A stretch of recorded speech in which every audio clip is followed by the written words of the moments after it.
Hola, mi amores.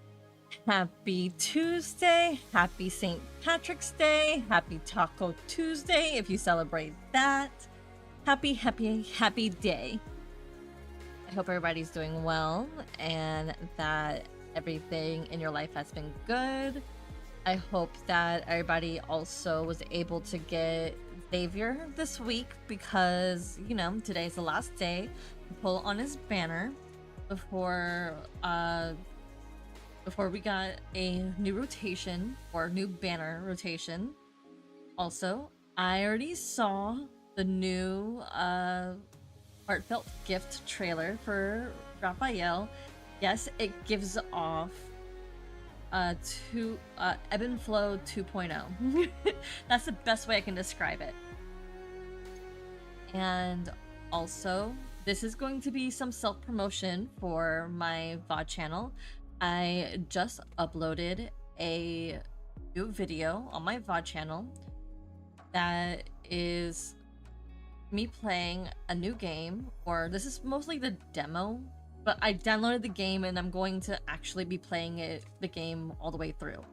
It's called Heart Cage, although the game is not safe for work. I do not recommend that you watch it at work, or if you're gonna watch it at home, do it in the privacy of your own room or with headphones. Although I am not going to add the not safe for work content when I actually upload the videos. I'm going to edit that out. But once my Patreon is up and running, I will be posting the not safe for work stuff onto there.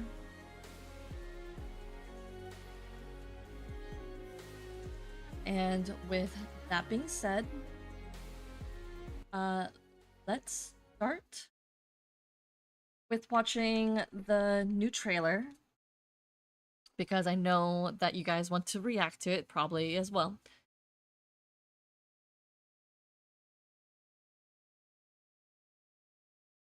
Or no, I don't think I went through, but I'll do that later because since you know, I have like 5 different accounts at this point. I have to juggle 5 accounts, and I don't know if I went through all of them to make sure I collected all 10 diamonds from the trailer or the banner. Hi, Lena. How are you?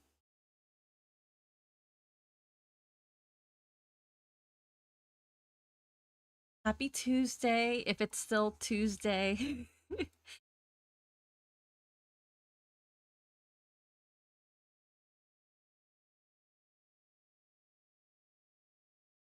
All right. She rambled 1,000 times, a million miles searching for light.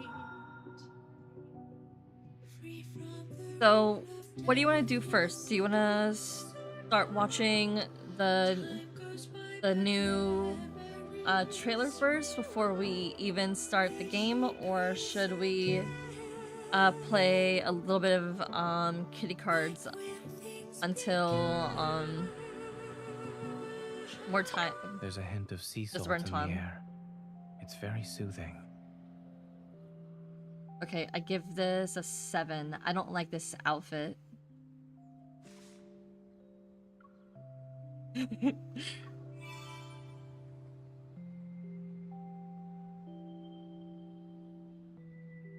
Yeah, I wasn't really sure if it was still Tuesday or not.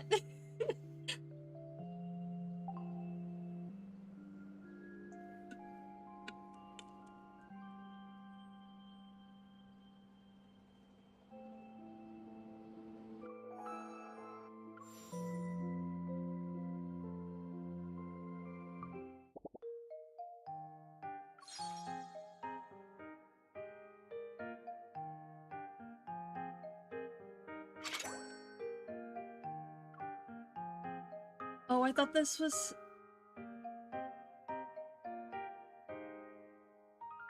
Ah, okay. Oh yeah, because it's like midnight, or no, 11 o'clock for you right now.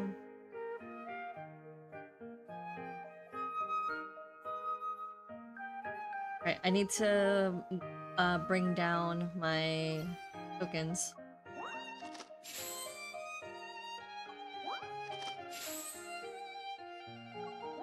But I thought the kitty cards started already.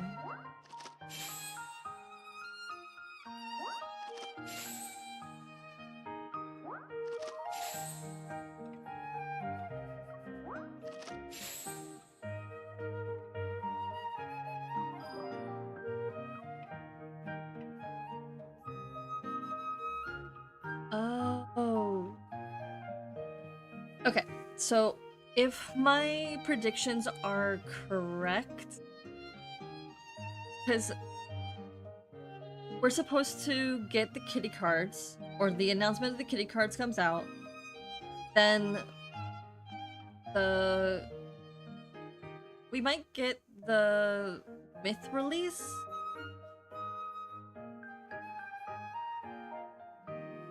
The myth might not be released till maybe next week. If not next week, then... Because I don't know, because I'm starting to think that the myth banner might not happen till next week or the week after. Since we're still sitting on that kind of information. Because I think this has to end first before we even get the myth banner. Because if my pattern recognition is correct, it's like the kitty cards come out. It's like a summoning ritual. Thank you, Raven! Yeah, so I think it's like the kitty cards get released, and then the myth banner is announced maybe a week later. Gloop, gloop, gloop, gloop. Okay, fine. I'll drink water.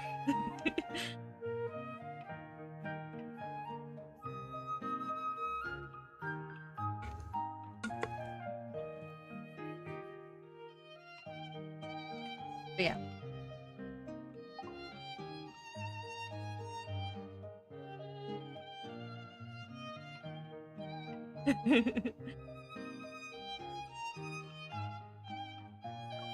I did drink up a little bit.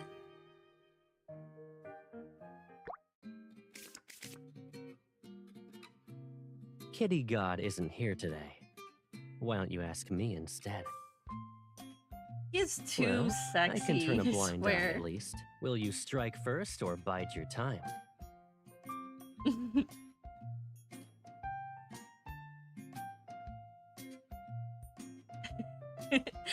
Yes, lovely stream we're having.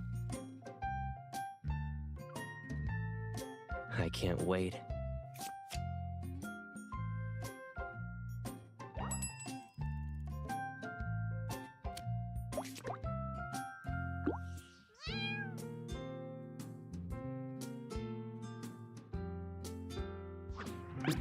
Be nice. Don't I make me am say. nice. Why are you accusing me?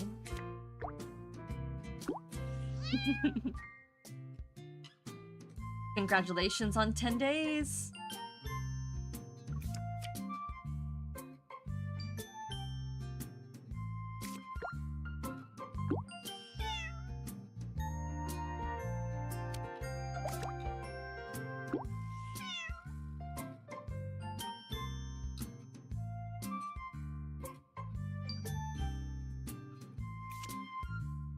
This music never The gets old. ordinary one.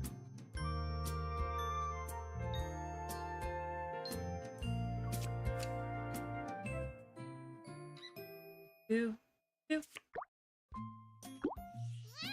do do do do. Mm-hmm.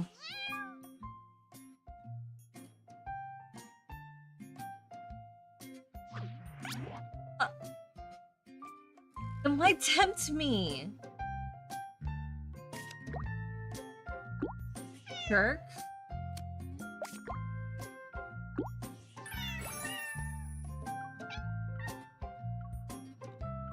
Okay, it's a one and done. I won. I'm calling it I'm calling it. Nope, no more.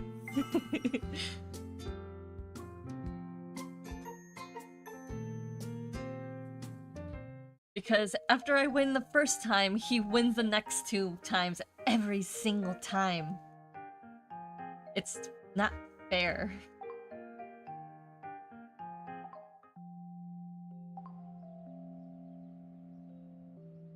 The supermarket had a ton of options for everything. Too many, in fact. It took me forever to find the stuff I wanted.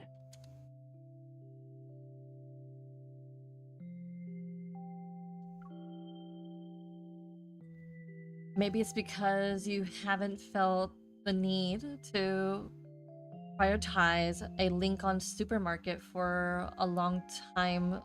Too long, in fact. You make it sound like I live in some kind of bubble.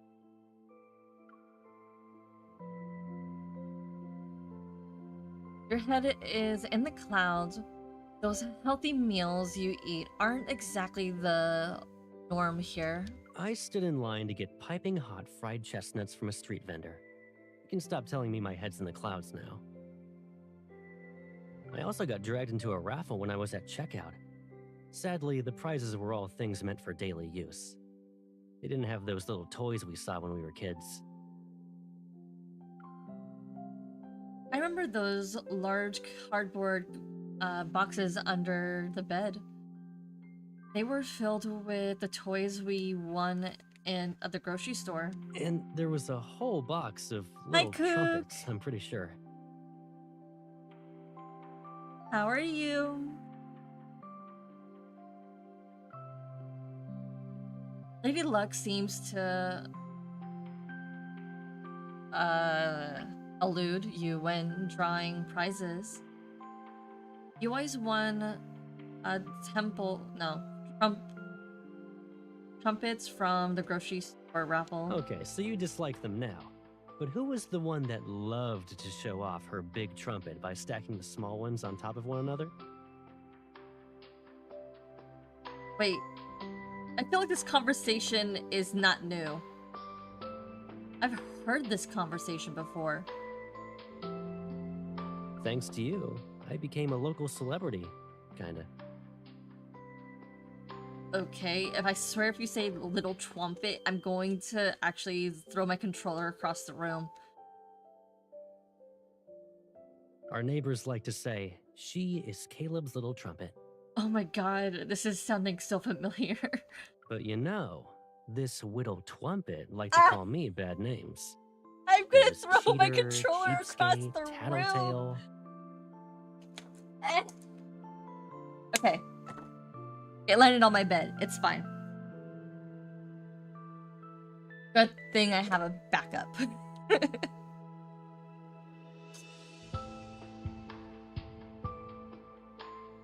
Okay, backup controller activated. There. I got it. Oh my god. This little trumpet. I knew this conversation sounded familiar. I thought I already got this one, but apparently not. I think I just heard it from like YouTube. I thought I had it. I only use them when you beat me at card games.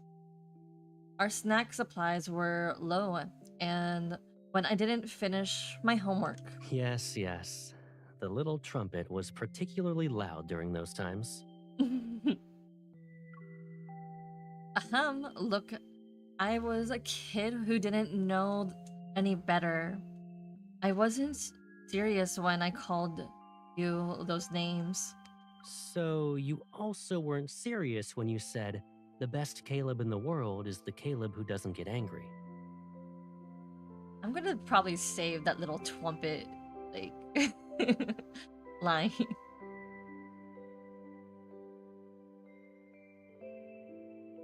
I'm gonna save this line. I actually meant what I said there. Whenever you tried to make up with me after a fight, you'd open the door to my room, hold out a little trumpet, and shout those words.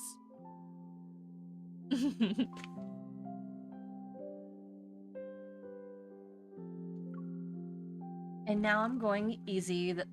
Uh, now I'm gonna say them again. The best Caleb in the world is the Caleb who doesn't get angry. But it's only half as helpful when you say it without your little trumpet. Should I go and find out where I can get one?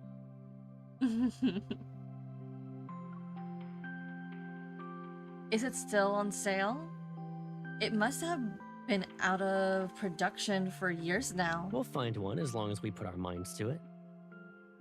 So, does this mean you'll tell me more about what's on your mind once you get your little trumpet back?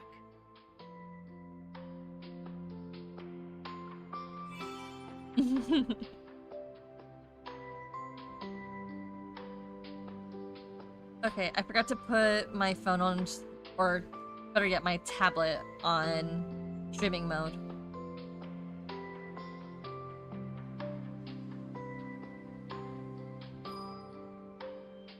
Also, I have a new app on my phone, which allows me to use the Stream Deck. Apparently they have a free app for Stream Deck since I don't have one. And I'm getting sick and tired of accidentally pressing buttons. Yes, I'm waiting for that trailer. I don't know if it's coming out tonight or it's It's fine if you coming do out not want next to week. talk. I'm still scared.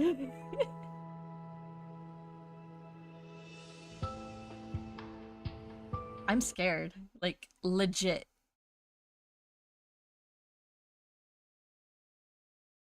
But let's watch the Ebb and Flow 2.0 trailer.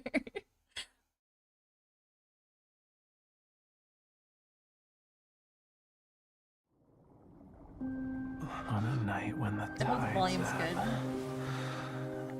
anything can happen. You said you're not afraid. Stay with me.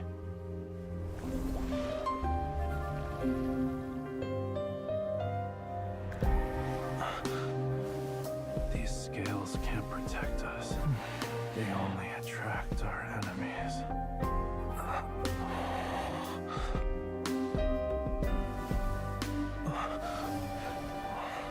Humans truly are greedy. For me, the trailer's supposed to come out at around 11 p.m. for me. Your hand, it's like an ocean current is flowing through my chest. This is what happens when I let my guard down. Bold, reckless human mercilessly takes advantage of me. Let me hold you like this. Until the tide recedes. Yeah, I've seen this trailer. This is now my 20th time watching it. Yeah,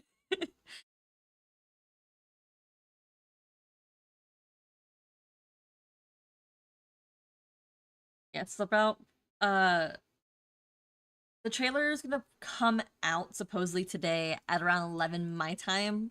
So when that happens, I'm gonna see if I can actually stay on until 11:30 tonight, just in case we do get a trailer drop.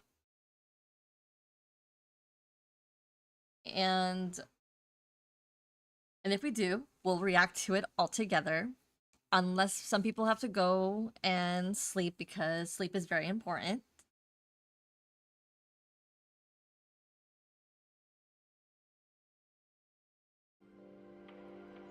It's nice to spend some quiet time with each other. And we'll figure something out. If I finish reading Xavier's Voyage of the Outcasts before then, we'll play one of the promise cards that I haven't read yet.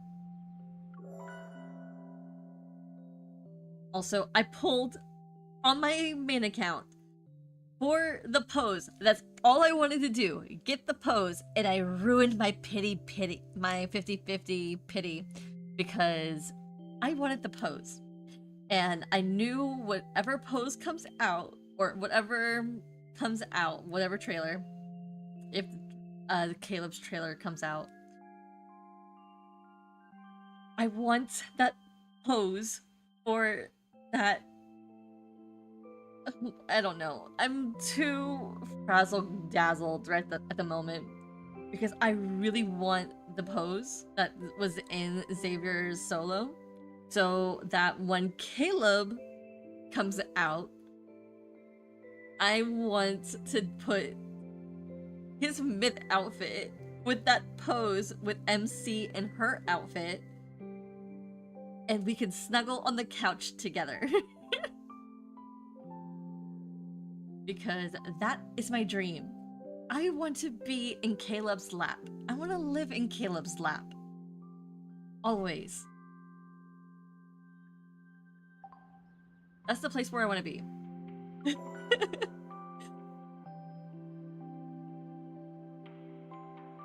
What promise card do I have that I haven't read yet? What was the card before the one that we just read? It was... I think it was like... I'm gonna look back in time in the Twitter. Because I already read the one from last one that we just had. I already read both of those cards. I just haven't read the ones before that. So I'm gonna have to go on Twitter real quick to see which one was it.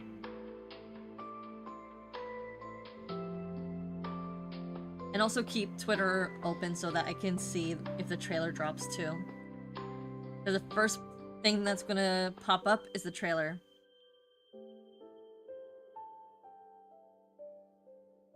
And I bet you're using the pose on your Xavier account all the time now. I haven't used it on my Xavier account yet, but I am going to use it after we get the myth banner.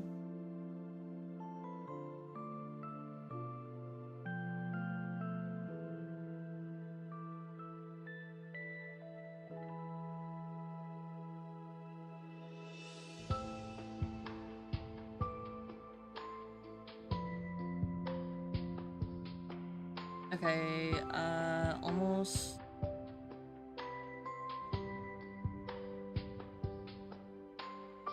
For something that's supposed to be in chronological order, it's really hard to tell which card was supposed to be the one before this.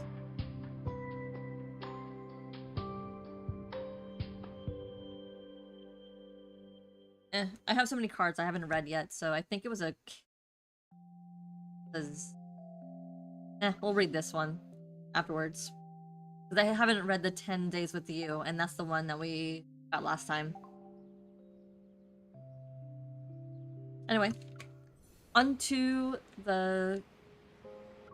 Xavier's tomorrow.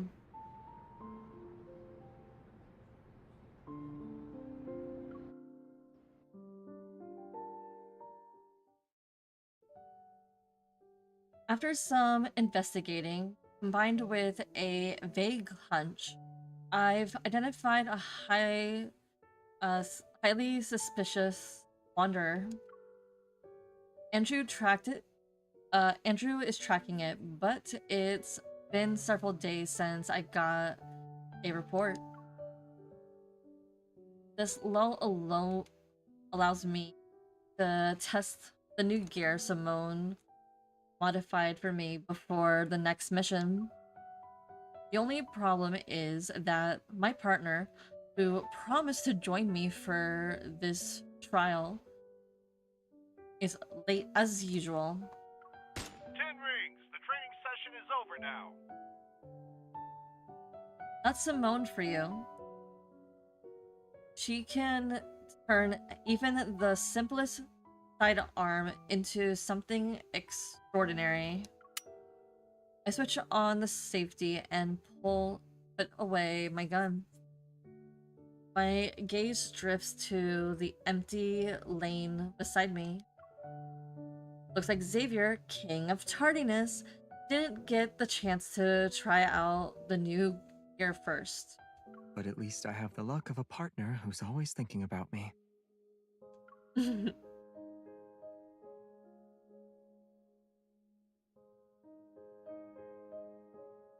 The door to the shooting range opens with me without me noticing. Xavier leans against the door frame and smiles. I got caught up following a new lead. I didn't have time to tell you. Is it about that case you've been digging into? You've been really mysterious about it. Time you fill me in. Raises the cup in his hands as he speaks. Let's talk over a cup of coffee first. I'll tell you everything then. I follow Xavier to the training room's lounge area. I grab the cup of coffee he offers me. I cautiously take a small sip. It's a little hot and sort of weak, but it's still decent. Made this? The coffee machine did all the work. I just put in the beans and provided the cup. It sounds like you didn't do much, but the coffee isn't bad. Hearing this, Xavier chuckles. So, you're investigating a coffee-related? Certain people were smuggling painted protocore fragments in the coffee beans. I had to attend as a judge at the coffee contest. I figured that with all the effort they put in, there would be a clue about the ether cores.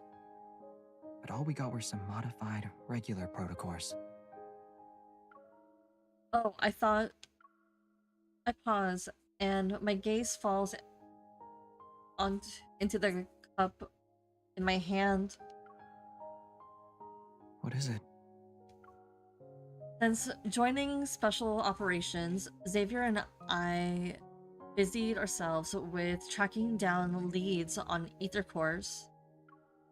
But I always had a feeling that he was carrying out this secret mission even long before he joined. I also think it's connected to Xavier's other secret, but this isn't the right time to delve into them. I hold myself back from saying, I thought you'd know something related to the ether core whereabouts. I thought you had more solid leads than Simone and I. Oh, I figured you'd ask something more probing. How so? As if reading my mind, Xavier gives me a chance to hear the direction of the conversation. But when Xavier lowers his head in response to my question, it's almost like he's still slightly upset. Isn't there anything you genuinely want to ask? Despite everything we've been through so far, I've never really pressed Xavier about his connection to the ether core. In that case, how much do you know about the ether core? Have you been tracking down the ether core before this? You guys choose A or B.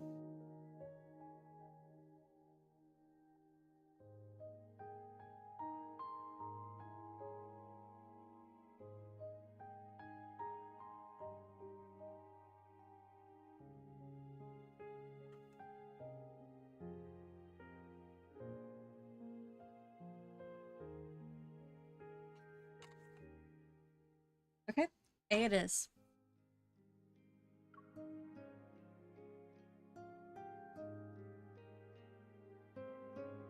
You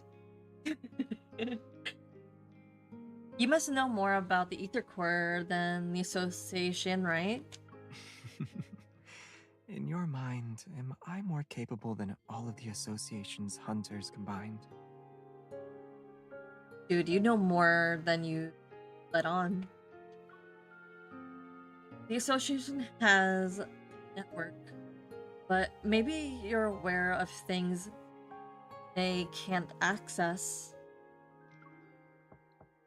His fingers lightly tap the wooden table in the lounge area. I'm not entirely sure how many Aether cores there are, let alone their capabilities. Their power comes from the very core of the cosmos. If fully awakened, they would spell disaster for the world. Noticing my thoughtful expression, he smiles and gently smooths a furrow between my brows. He's very touchy. I know. You aren't satisfied with my answer. But there are some truths you have to see and decide for yourself. Xavier's hunter watch, as well as my beep in at the same time as he finished speaking.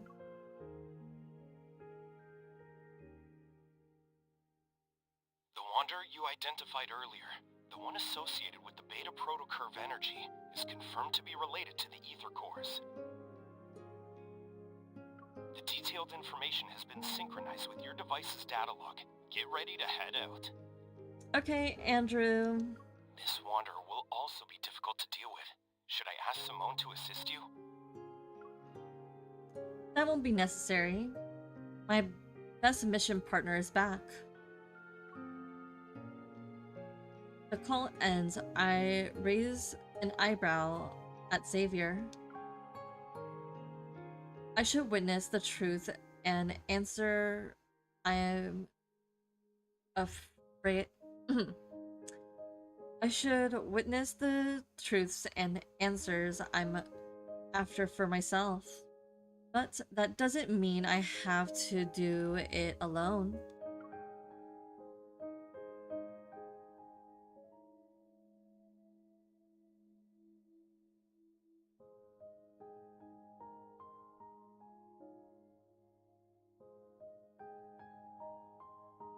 One last question. I'd like to know if my partner is willing to fight alongside me for this, and whether or not it's just for today. I believe this answer will meet your expectations. I'll always be with you, beyond just today. Hmm.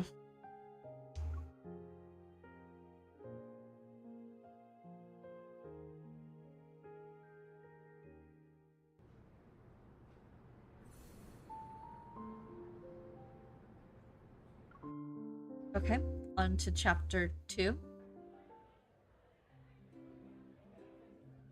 3 days later, Lincoln City.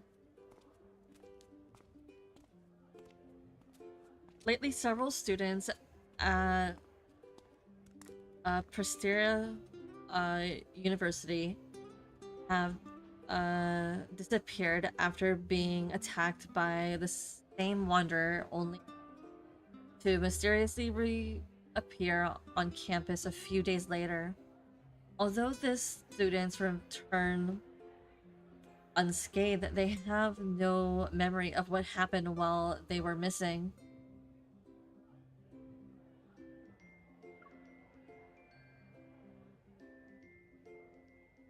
I had just, I had a hand reached over, turns off the information on my hunter's watch, and adjusts my cuffs before pulling away. If you keep staring at it, everyone will soon figure out we're hunters. I lower my arm and glance at Xavier, who's walking next to me. You're right. Okay, you're right, Xavier. My astronomy partner or buddy.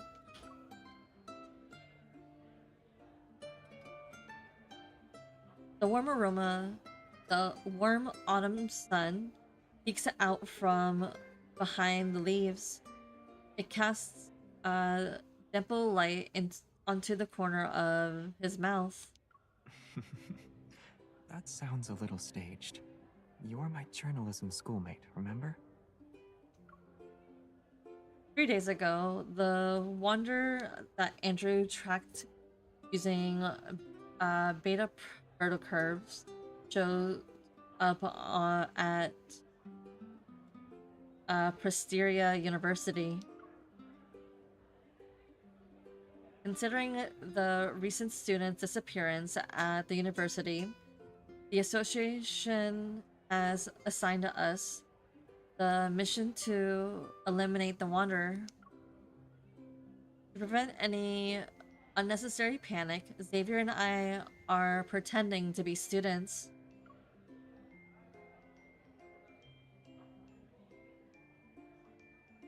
With the university's help, we'll be conducting investigations with the attacked students under the guise of campus TV station.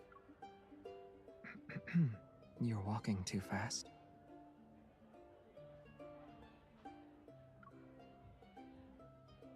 My wrist is gently pulled, bringing me back to the moment. I realize I've been rushing. This is the pace I use to when I might have to read that again. This is the pace I'm used to when I'm on a mission. I look around and purposefully slow down. But I finally found a wanderer that connected to the ether core. I would rather move quickly to prevent any possible problems from happening. You seem eager. Aren't you? Xavier adjusts my backpack strapped as it starts to slip. Information about the ether cores is always shrouded in secrecy. Out of 100 leads, one might get you somewhere at best. This lead seems unusually straightforward. It's almost as if it's been set up for us to find. Is that what you want to say? It's just a guess. You might be right, but with the lead right before our eyes, I can't shake the feeling that we need to check it out ourselves. Yeah, you really are the powerful and impressive evolver everyone's been talking about. But before we meet those students, our first job is to act as students. Okay, Xavier, how many years has it been since you've been a student? Because according to the timeline, MC just graduated. It has to be no longer than like a year. As we talk, we end up walking down a tree-lined path and arrive at a bustling square. Around us, numerous sleek temporary booths are set up. Students are excitedly waving through them. Prestara University Club recruitment. There's so many people. Let's take different routes. It's almost time for our scheduled interview, and it won't look good on us if we were late.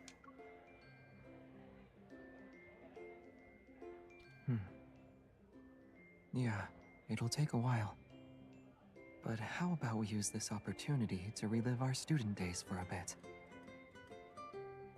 Again, how long has it been since you've been a student, good sir? Because your thing says question mark, question mark, question mark. You may look like you're 23, but my good dude, you are older than that, and you know it.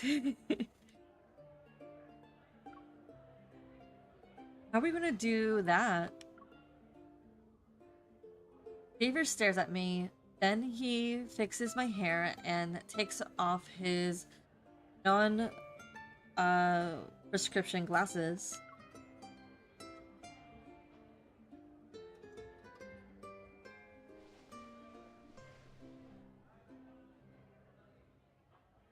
He puts them on my face. Much better. Does this make me look more like a student?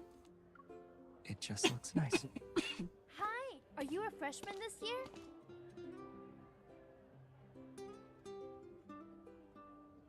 Okay, define freshman.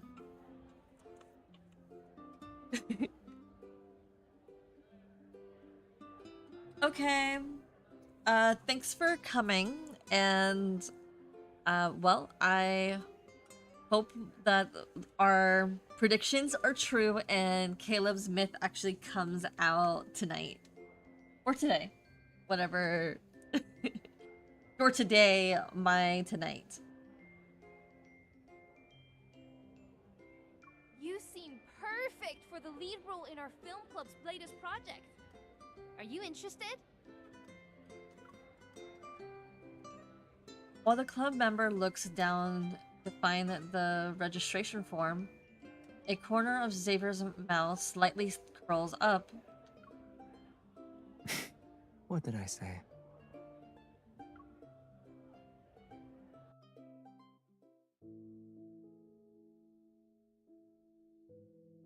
I feel like Xavier was throwing his teammate under the bus, but this trick surprisingly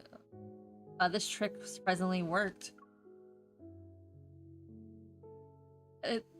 By the time we arrive at our scheduled interview spot, I'm completely in student mode. Hello. I'm the student council's vice president. So, I was told you guys were hunters. A tall, lanky boy gives a slightly uneasy smile. His hand shakes. His head shakes, sinks lower as he speaks. The students who disappeared earlier are waiting in the classroom. They only know it's for a campus TV interview. Sorry, could you repeat what you just said? I mean, just keep the questions simple and try not to scare anyone. After all, they've all had encounters with the Wanderer. Let's make sure we don't add to their trauma. Understood. We'll be careful.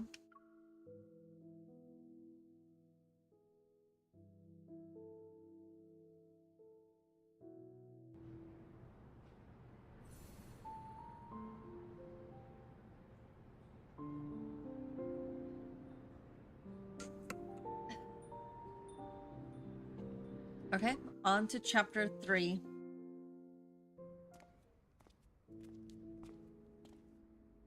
As we enter the classroom, several pair of curious, wary eyes quickly focus on us.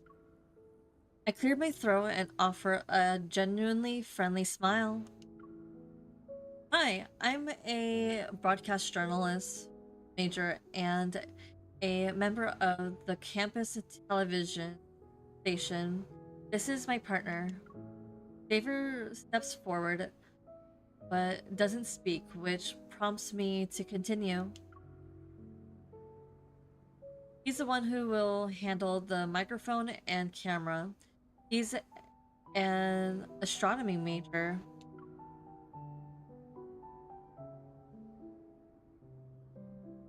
Our simple introductions don't achieve the effect we wanted. Perhaps the Wanderer did give them quite a scare. They scrutinize us warily, but no one responds. Hi,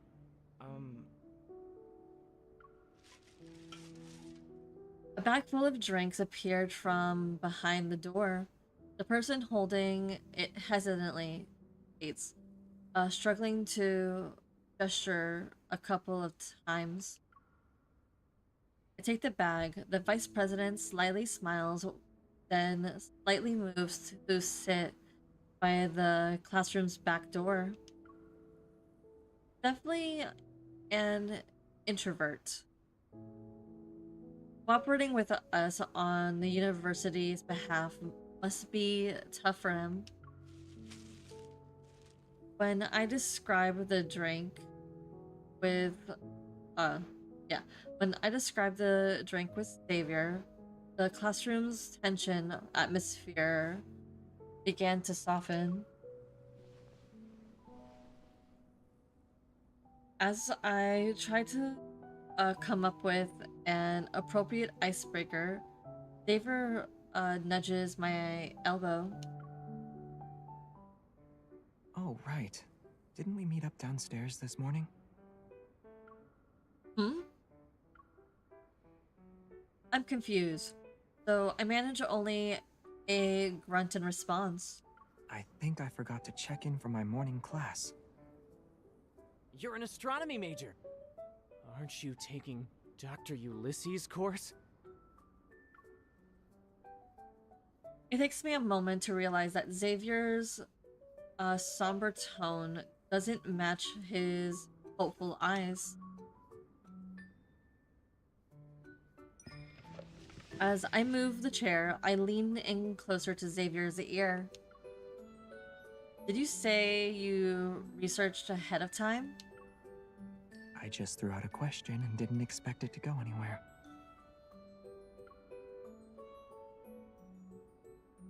Straightening his posture, Xavier smiles and looks at the student who responds to his question earlier. Yeah, his classes are really tough. The student relaxes as the conversation begins to flow more naturally. I knew it. When it comes to the strictest professor at Prestara University, no one can beat Dr. Ulysses.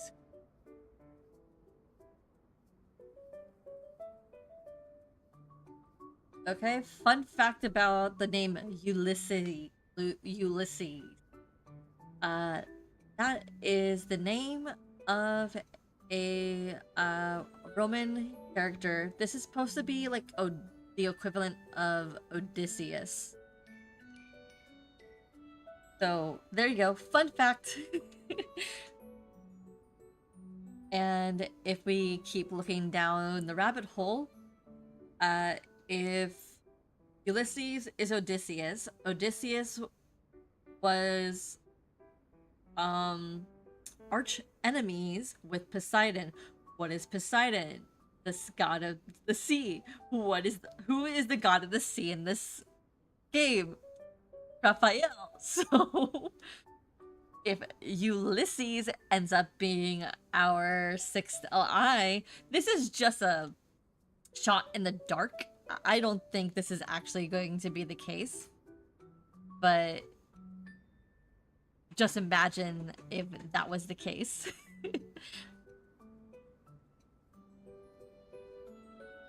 But no, I don't think Ulysses is going to be the most sexiest name to, like, scream out. If anybody knows what I mean.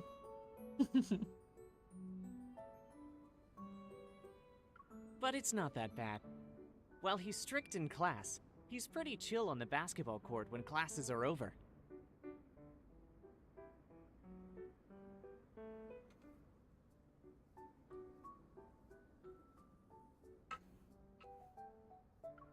Actually, I missed one of Dr. Ulysses' meetings because of that Wanderer incident. Thanks for reminding me. I need to catch up with him later. You're welcome.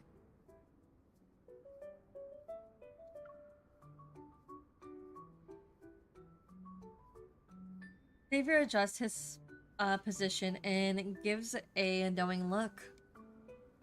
Seeing Xavier's cue, I quickly switch on the recorder and casually throw out a question. Besides missing out on that meeting. Can you tell us a bit more about what happened after the attack?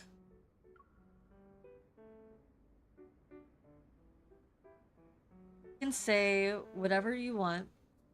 Don't worry, we don't disclose any personal information. The student exchange looks. They seem resolved. Speak. I'll go first then. I'm not sure if it's just me, but his eyes seemed to go blank for a moment after he said that.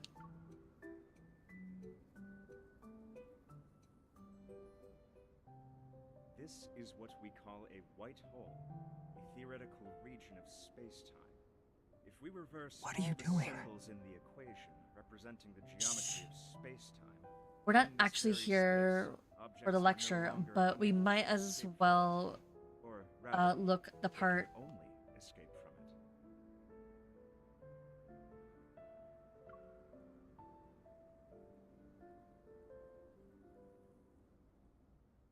I slide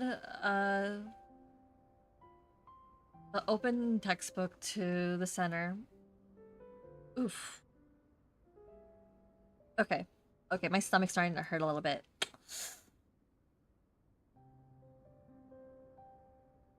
I should not have eaten that leftover pizza.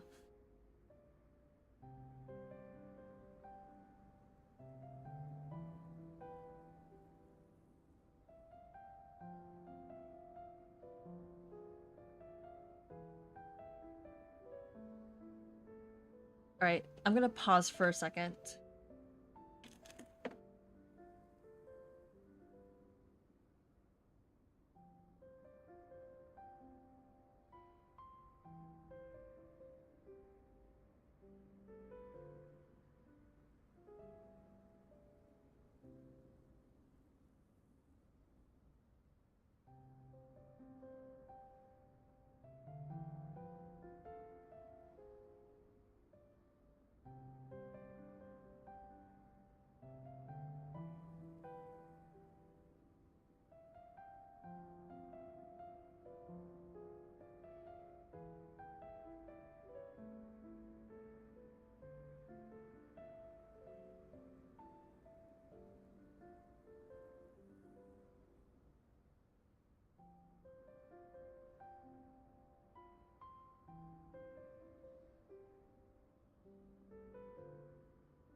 Sorry about that. But I am back.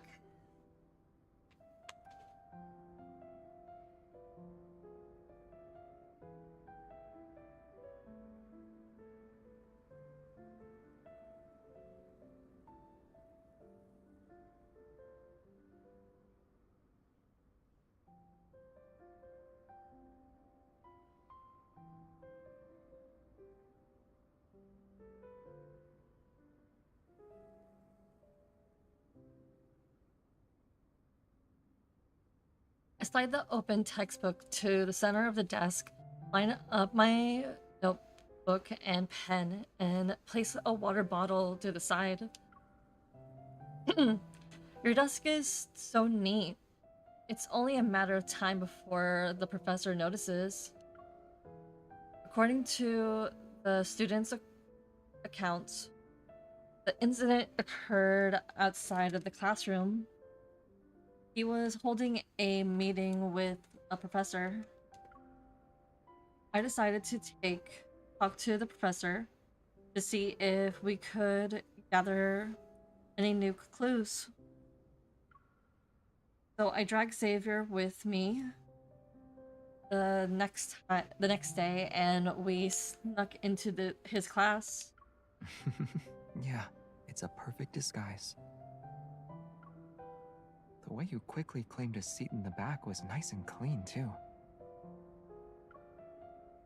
The back row is the VIP section.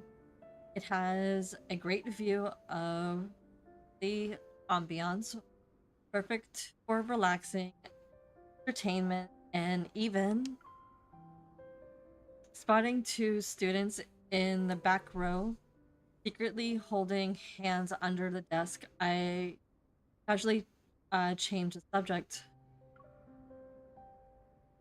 Where did you prefer to sit when you were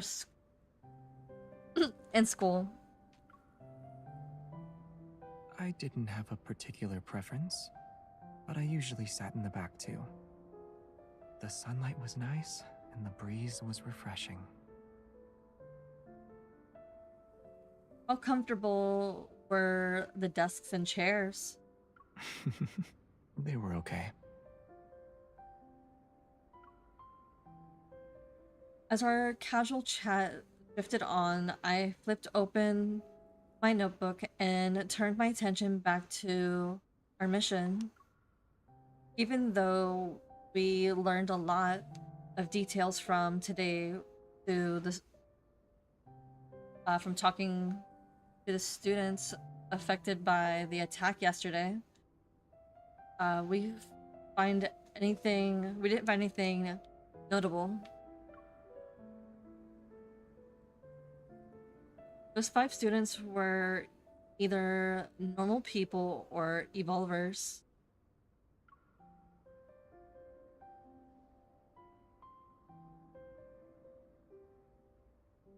They encountered the Wanderer in various spots.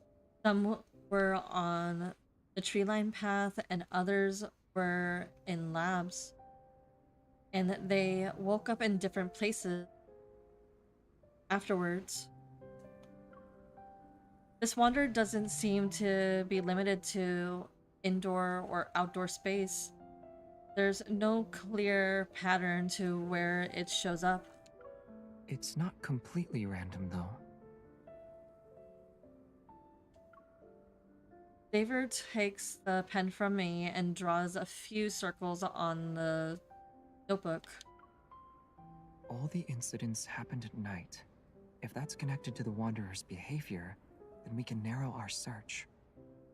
Also, all these students just started college this year. Does that mean something? Maybe this Wanderer thinks freshmen are easy targets. Then that must have access to the university's enrollment system. I flip through the notebook pages again and again, yet nothing clicks. It seems like the Wanderer is targeting the students at random. But I can't believe it's just coincidence. In this world, many coincidences are often part of a larger scheme. These students are being chosen for a reason. We just haven't figured it out yet. Some wanderers do target certain individuals. For example, You! Over there!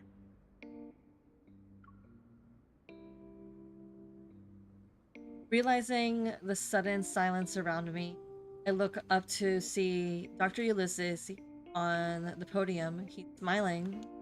Yes, I'm talking to you, young lady in the back row. Come up here and show everyone what a Morris Thorn wormhole is. Uh-oh, we got caught.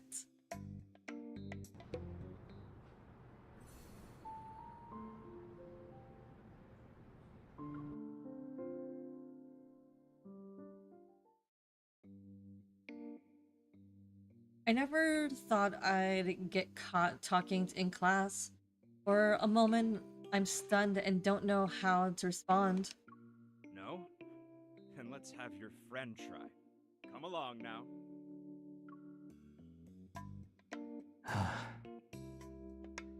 I tug at Xavier's clothes and quickly whisper, "Let me do it. If I mess up, I'll just apologize." Xavier reassuringly squeezed my hands, stands up, and confidently walks to the podium.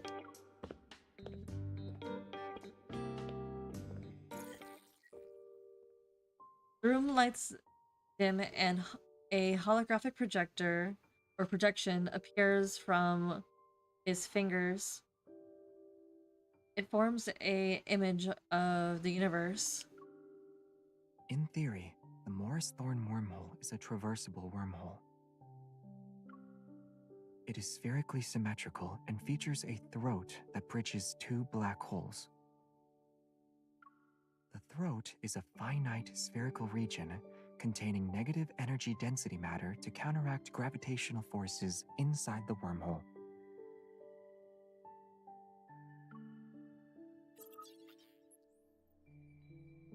As Xavier speaks in a measured tone, the stars shift under his touch to gradually form a wormhole model. The lights from the lights from distant planets flicker before us, and his silhouette seemingly uh, stretches across light years. For a moment, I wonder, was Xavier like this back in college? Correct. The negative energy's repulsive gravitational properties keep the wormhole's throat open, allowing matter or signals to pass through. Time travel becomes possible with this model. For example, the deep space tunnel above us might very well be a giant wormhole.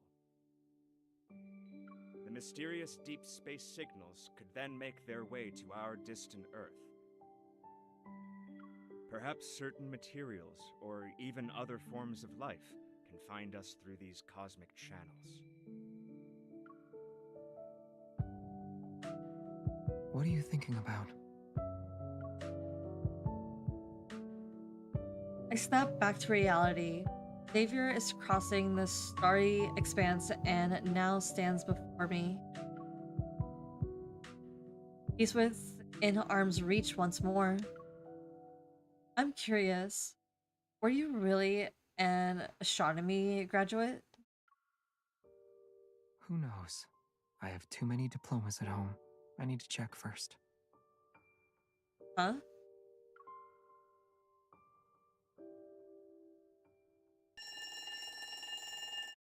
When the bell rings, signaling the end of the lecture, the classroom empties out quickly, even though it was packed just moments ago. As the As the professor starts to attack, I approach him. I'm about to ask about the students who were attacked. Xavier, have you been a deep space hunter for so long that you want to relive your college days? Huh? The professor walks from the podium. One hand holds his bag and the other in his pocket. His serious demeanor is gone. Hello. Are you also a deep space hunter? His colleague, perhaps? This is Ulysses. He's an old friend of mine. Now he works as an assistant professor. I was promoted to associate professor 2 years ago. Congratulations. Thank you. First, there was Jeremiah, a mysterious florist, now a university physics professor.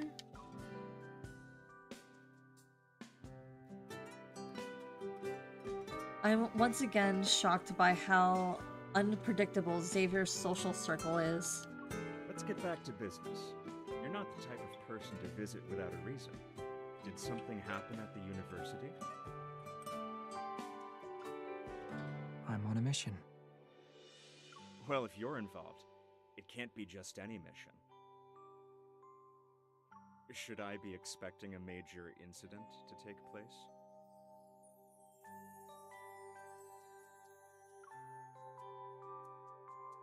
Looks like I'm not the only one who has a certain impression of Xavier. But this gave me a perfect open to ask him about the Wanderer. Dr. Ulysses, Dr. Ulysses, we heard one of your students was attacked by a Wanderer and went missing for a few days. Were you in the area when this happened? Ulysses paused for a moment before nodding. I was in the lab preparing for a meeting when I heard a scream outside the room, but I didn't find anything even after looking around. I later learned that a student had been attacked by a Wanderer. Fortunately, he wasn't seriously injured.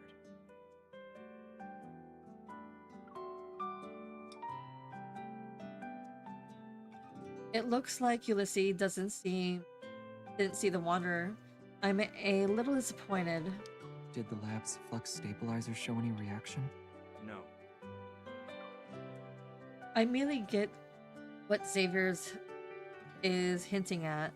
If the flux stabilizer didn't react, then the Wanderer's metaflux fluctuation level must be below 50. There are only a few Wanderers capable of such stealth. Our search is narrowed considerably. It's also possible we're dealing with a modified Wanderer. As if reading my mind, Xavier reveals another observation. I nodded. Got it. I'll ask Andrew to compare the protocurve data with the possible Wanderer profiles. Wait, I just remembered something. The flux stabilizer can't detect that level of metaflux. However, the research center's RMFMA might.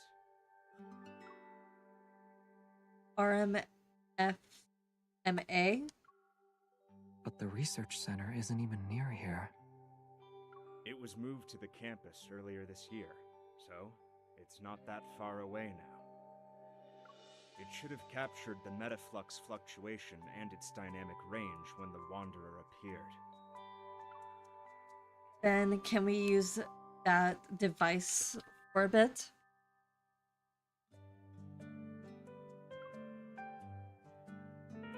RMFMA. It stands for Reflective Metaflux Field Monitor and Analyzer.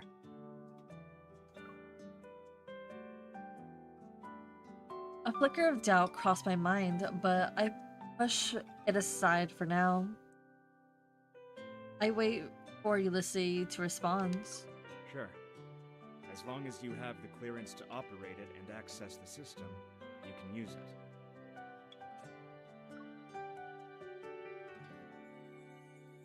But we don't quite fit those requirements. Let's go.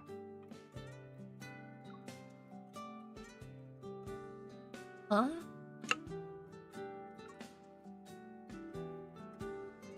Xavier picks up my backpack and turns to Ulysses. Aren't you going to lead the way?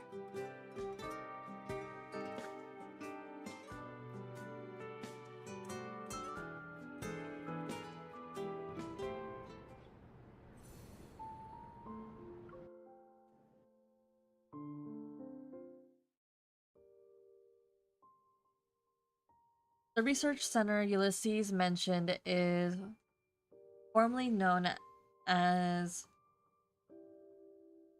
Hastera University's Deep Space Exploration Research Center. The house of the RMFMA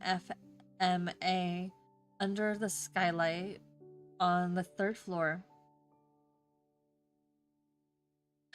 The machine's bar casing, the machine's brass casing and bulky appearance makes it stick out like a sore thumb. Yet the scene's flashing indicator light and fast-moving image exudes a sophisticated air. This analyzer is one of the most advanced pieces of tech in the past few decades, and it remains so today.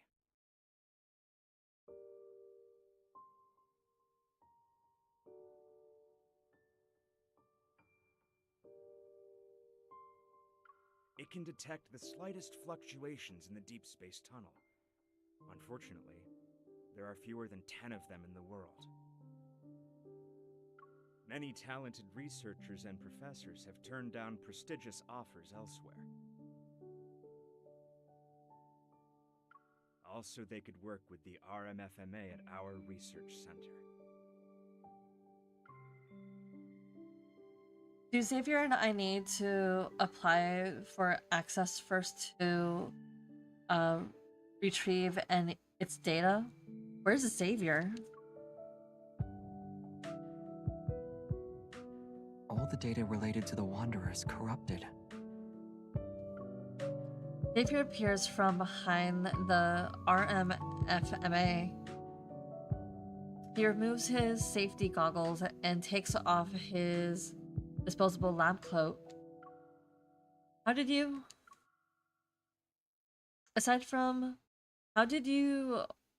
operate that machine, and you know how to use it? If we're focus on the most important one, what do you mean by corrupted? Did it capture even a trace of the Wanderer? Yes. It showed that a Wanderer appeared on the university's campus in the past 2 weeks. But all the data has been tampered with. The generated spectrum also has many errors. It can't be used as a clue. The hems and cuffs of the his lab coat somehow got tangled together. Xavier frowns and pulls harder, but they're still stuck. Raise your head a little more.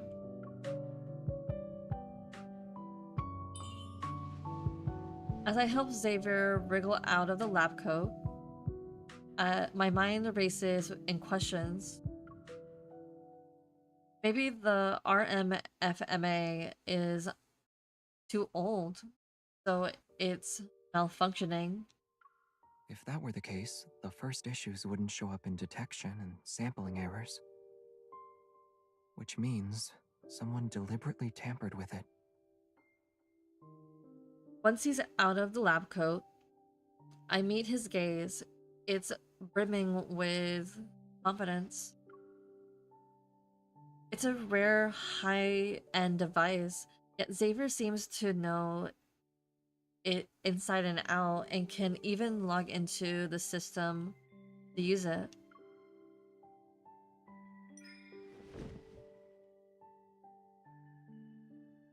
I slightly pull him forward. I purposefully change my expression and lower my voice. Alright, cut to the chase. How are you able to operate this machine? It might look complex, but it's actually easy to use. You know that's not what I meant. You're not really going to interrogate me right now, are you? As Ulysses returned from examining the data, I let go of Xavier. I stepped back to make room. The data is corrupted, and just as you suggested, someone probably tampered with it. However, the research center is a secure, newly built facility that few people can access. If we include me, only a handful of researchers work here. The last system login was recorded to be over a month ago. Has anyone else been in here the past 2 weeks? Ulysses thinks long and hard before finally getting a hesitant reply. Yes, but it's not anything suspicious. There was a study event here for new students. Part of the event included a tour of our facilities. That was when we introduced them to this analyzer. The new students who started this year, could it be? Those 5 students who were attacked all enrolled this year. Xavier's voice, my thoughts. I take out my phone, check the school's official website, and quickly find the article about the students' event or study event. 5 students were selected. They are... Here. Xavier points to the 5 names replayed on the screen. All the students who encountered the Wanderer are listed.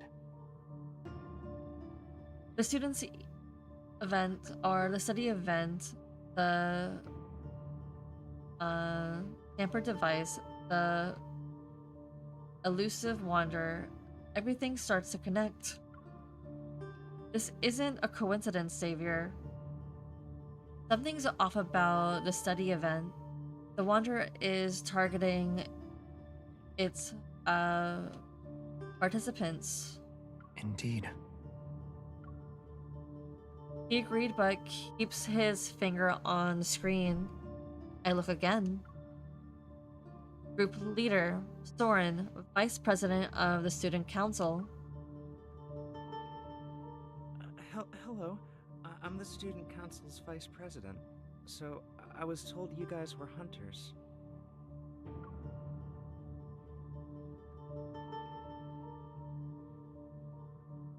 It's the same guy who helped us on behalf of the university, and the only one who wasn't attacked. He's definitely suspicious. There's only one way to find out. I'm connecting him right now. I'm contacting him right now.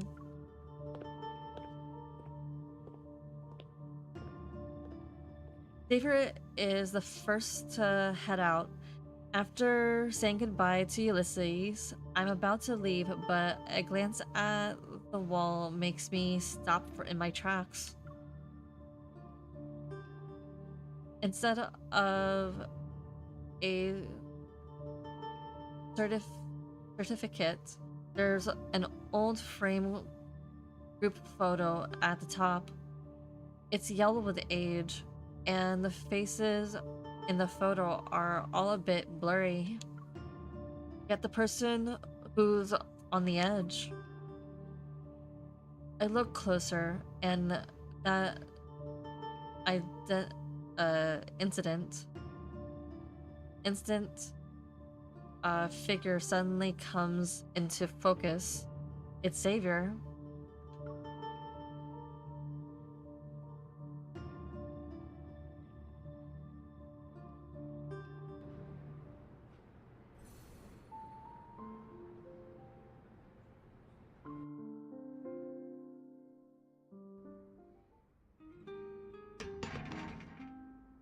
I sit on the bench near the basketball court. I watch the basketball arc through the air and uh, per- precisely hit the back rim of the hoop. It bounces back into Xavier's hands. It's hard to fully appreciate this rare sunset sometimes. I haven't seen much since graduation. It it won't be long until we meet Soren.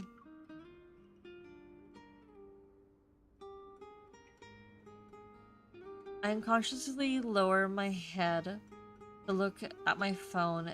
It still has my chat with him. We're still a little unclear about the students. Could you go over some details with us in person? How about we meet up in 20 minutes at the lecture hall in the main tech building, teaching building? Sorry, I'm at the student union. There's a student council meeting right now. It won't end until at least 7 p.m. It's okay. We'll wait for you downstairs at the student union. You've been quiet for a while. Huh? Really? Xavier stops moving and stands by the 3-point line. Gazes at me. We know he's in a meeting inside this building. Unless his evil lets him create wings so he can fly away, we'll definitely see him.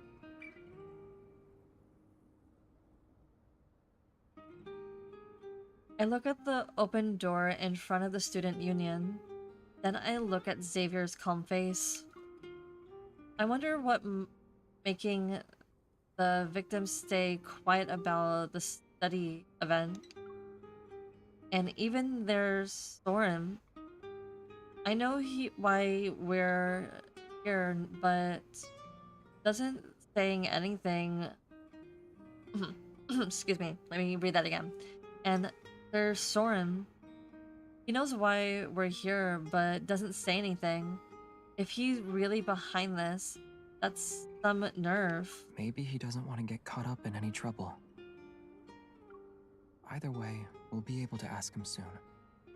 And if he still refuses to talk, we can investigate.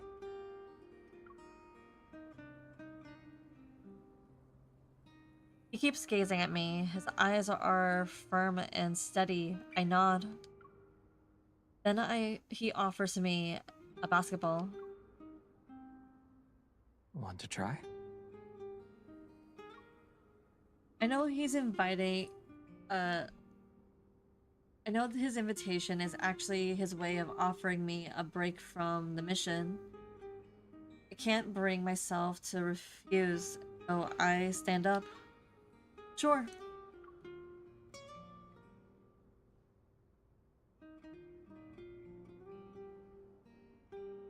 After a brief warm-up, I confidently aim the ball at the hoop. But before I can throw it, a sparrow just leaps on the hoop. Interrupted by that, I turn to look at Xavier. If the Wanderer's appearance isn't a coincidence, then it just confirms our suspicion. Someone lured us here on purpose. Should we call for backup in advance? Or are you implying there's a high chance the ether core is here? I'm going to guess the latter. Why am I tired? The sparrow is attracted to the small ball of light and flies away. Xavier moves closer and supports my arm. Aim it a bit higher. Good. Now throw. My accuracy is slightly off this time. The ball hits the backboard and rolls to my feet. I bend down to pick it up. Maybe it's not as terrible as we think it is. It could be a coincidence. And Soren is a dedicated vice president of the student council. He does seem to be a good, well-behaved student, sort of like you. Xavier takes the ball from my hand and steps back to give me a demonstration. Perhaps it's because he looks like a good student that makes him the best at doing things behind the scenes. After all, people don't write their secrets on their faces. The calmer the water's surface, the easier it is to hide dangerous undercurrents. Ball leaves his hand and once again goes through the hoop with a precise shot. As it bounces back, I intercept it before it reaches it. You always have a lot to say about other people, but what about you?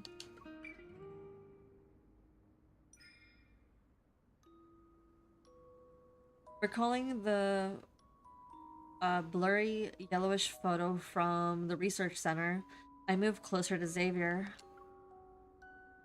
Maybe it's the backlight that caused flickering shots to appear in my vision. My consciousness falters for a moment. Xavier, when I first saw him, Xavier in the no hunt zone, Xavier in the research center, Xavier playing basketball at sunset. They appear in front of me all at once. They line up gracefully and blend into a figure of one person before me. Me?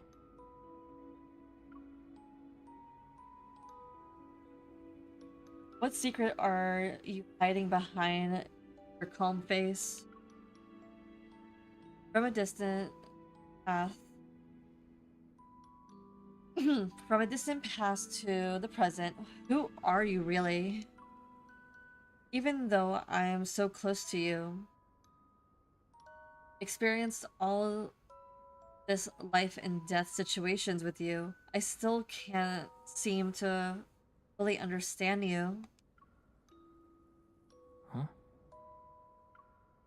Xavier's puzzled gaze lingers on my face and suppresses a question in my heart. The only thing I eventually said is, I was going to ask if you're truly a good student, or do you have some secrets? After thinking for a moment, he speaks in a calm tone. I'd say I'm a good student. I paid attention in class and always kept my eyes on the front of the classroom. That's how I kept ending up making eye contact with a classmate who frequently turned around during class. He looks at me with a knowing gaze. I look back into the eyes and feel as if everything sounds familiar. Maybe your classmate just wanted to check the clock at the back of the classroom, see how much time was left before class was over.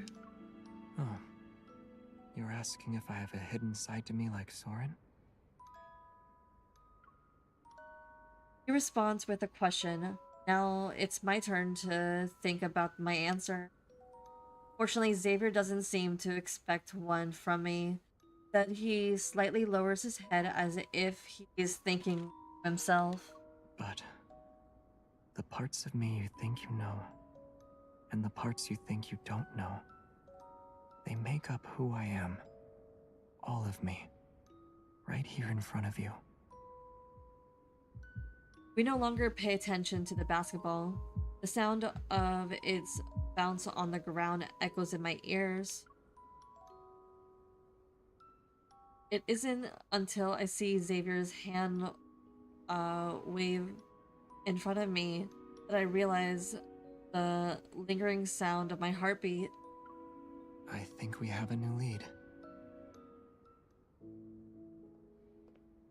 The campus, I compose myself and look at the direction that Xavier is pointing in.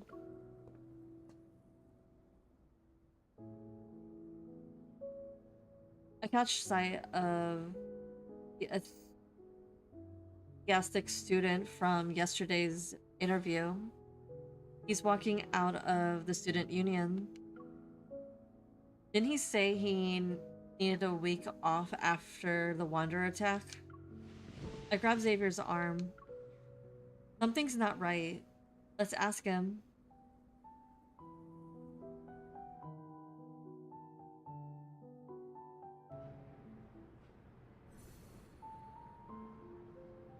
Okay, on to chapter 7.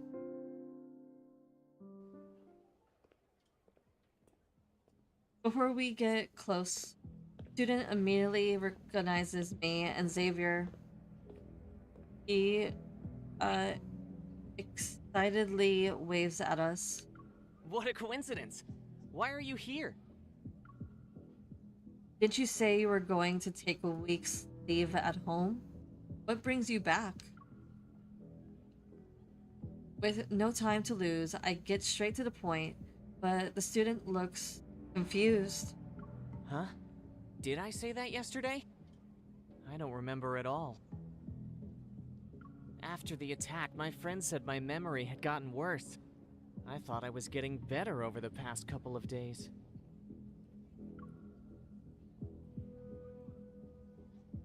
I don't like where this is going. I exchange a glance with Xavier. His eyes say something's wrong. What do you remember then? Do you recall attending a study event around 2 weeks ago? Did anything strange happen at that time? A study event? He frowns, thinking hard for a long time. And then suddenly something dawns on him. It wasn't weird, but we did come across something intriguing. When we visited the Deep Space Exploration Research Center, there was this unique piece of equipment on the 3rd floor. For a short while, I felt like I walked straight into a haunted house. He dramatically gestures, still looking a bit shaken. It looked exactly like that haunted house I'm always terrified of. I almost screamed. After the tour, others said they had the same feeling. That for a moment, they fell into a really scary place. Wait, you're saying you all had hallucinations? Who else was there? It was just the 5 of us, and the vice president. The guy had to step out for a bit, so we were on our own. It's not a hallucination. This is something the RMFMA can also do. You mean? To make a long story short, it's like recreating a plane of existence and overlapping it with our reality. But only a few people know about this. We surely underestimated Soren. Xavier grips my wrist with one hand and supports my back with the other. Hold on. Wait, you know where he is? The research center. He'll get there before us.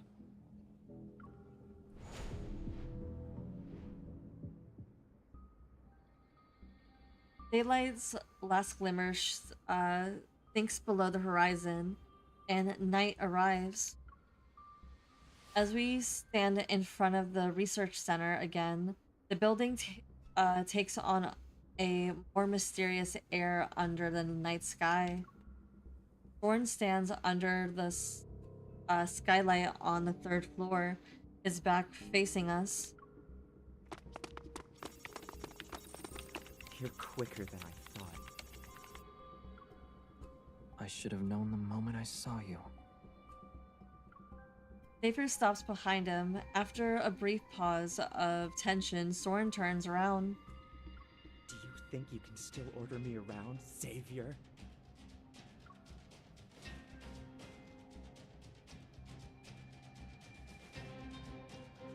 And okay, he has a glance. He has glanced at me. Then he looks out of the way. You can't, and neither can she. A sudden gust of wind stirs the indoor area or indoor air. My heart trembles as a scene of faint energy fluctuation. Xavier, something's here. A light blade forms in Xavier's hand. I also take out my firearms from my belt holster. I walk over and stand next to him. Let's take down Soren before the Wanderer arrives. But before I can get closer, Soren disappears. I hear his voice behind me. It's too late. It'll take you to the place you've always wanted to visit. He can also teleport? Could he be?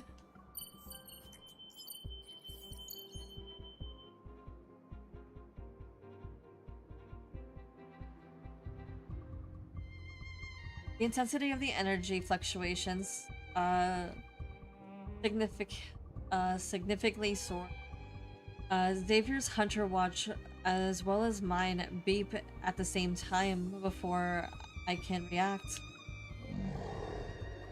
In the shadowy corner where the moonbeams didn't reach, a colossal beast has stirred to life.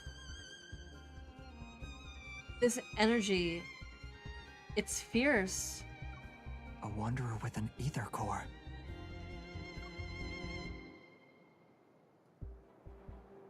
It can't stay here. We need to lure it out. The light blade cleaves through the heavy darkness. Its shockwave ripples to the ends of the corridor. The wanderer pauses in its assault before creating a even fiercer wall of wind. It charges towards us once again. You took the bait. A huge shadow looms over us. I turn around and aim my gun.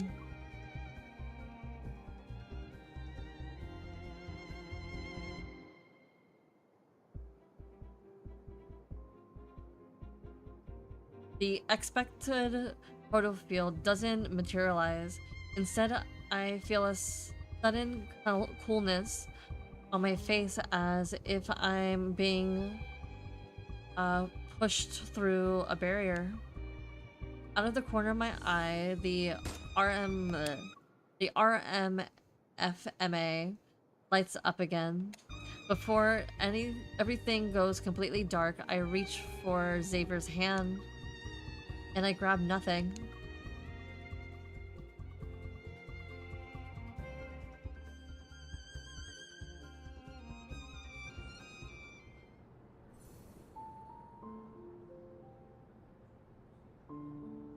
10, 20, 30. Okay, so we got like 40 more minutes.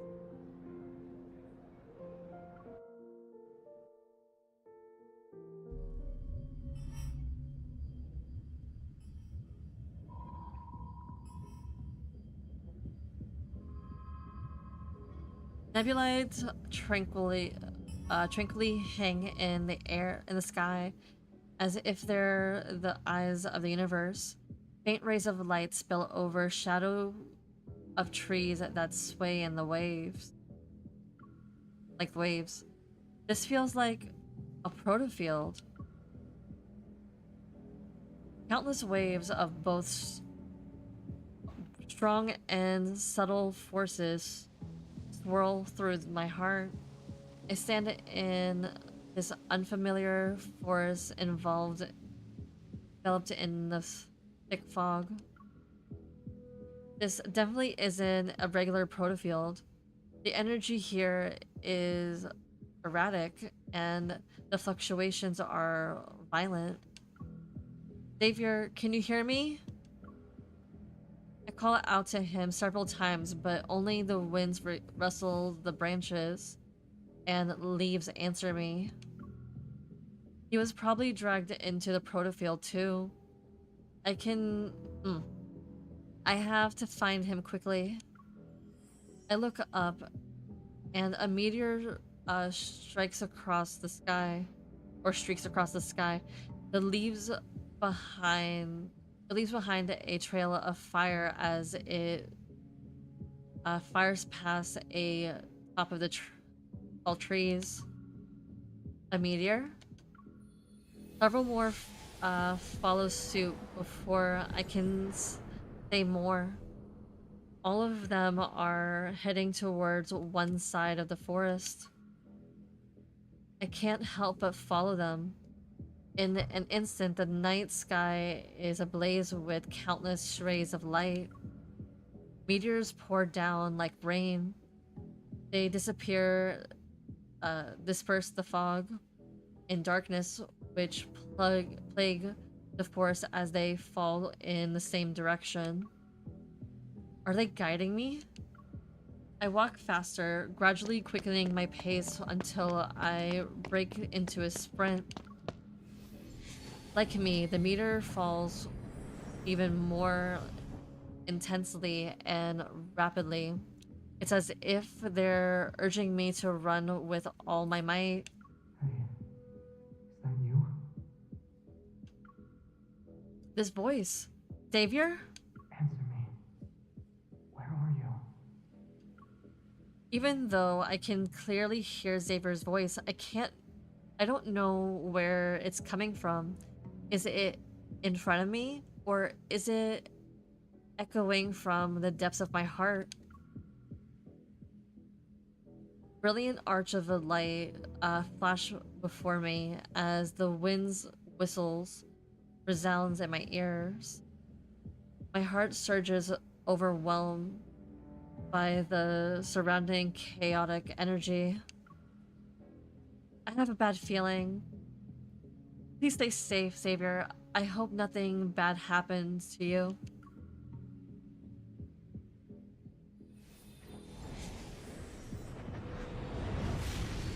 As I traverse the dense forest, a mirror-like lake suddenly comes into view.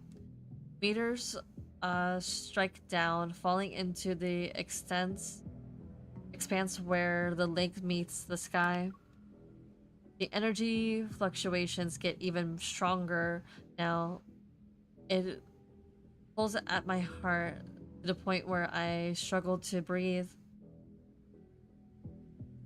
Overwhelmed, I stumble and sink to my knees. I'm not interested in playing hide and seek.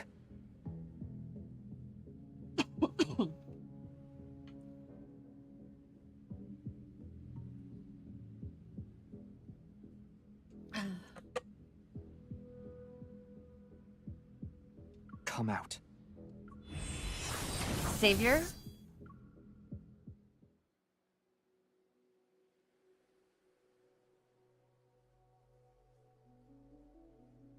I frantically look around and spot Xavier near the lake's shore. Another figure quickly appears in front of him. We're old friends at the end of the day, right? But you decided to greet me with a sword. That's cruel. Soren, no.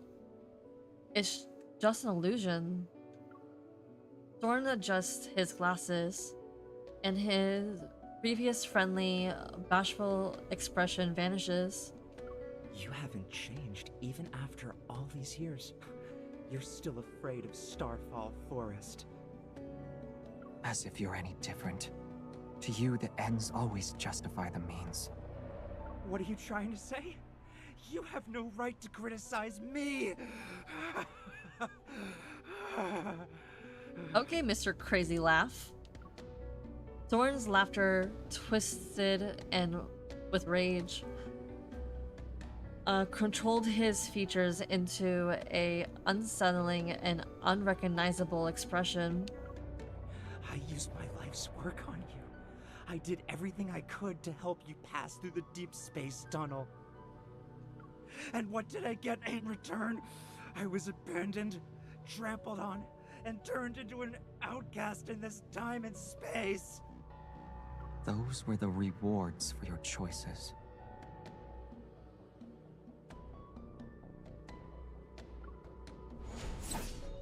His figure vanishes with his words.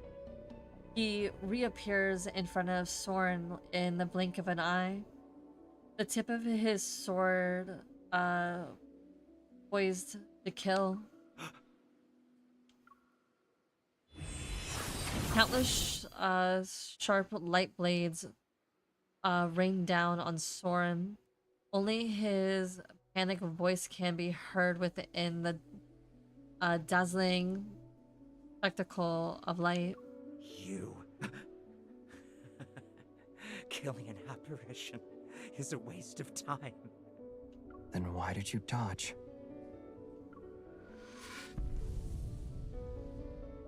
A beam of light descends, and the apparition is sliced in half.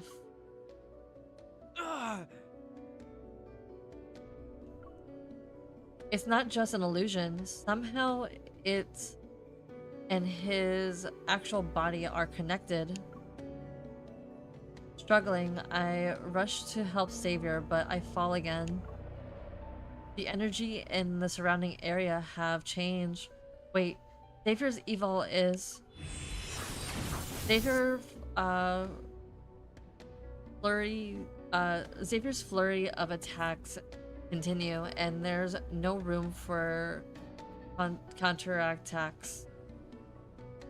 Nothing is out of the ordinary in terms of his appearance, yet his usual serene sparks of light scatter and fly chaotically around him, as if they've lost control. Ejecting and consuming by something. It's time to put an end to this charade. Wait! You can kill me. But what about her? The meteor falls into the center of the lake. It awakens a sparkling light that swirls into a vague illusion.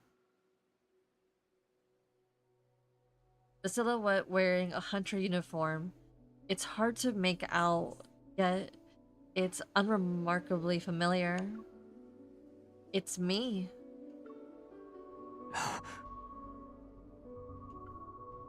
My head, it hurts, but why? So it's at that moment I realize something.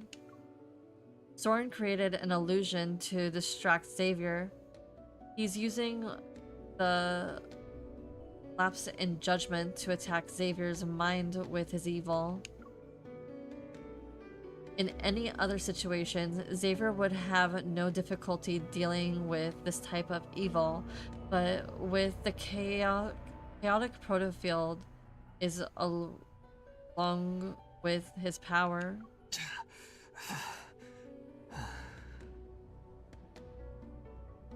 Xavier falters, but he slowly regains his footing.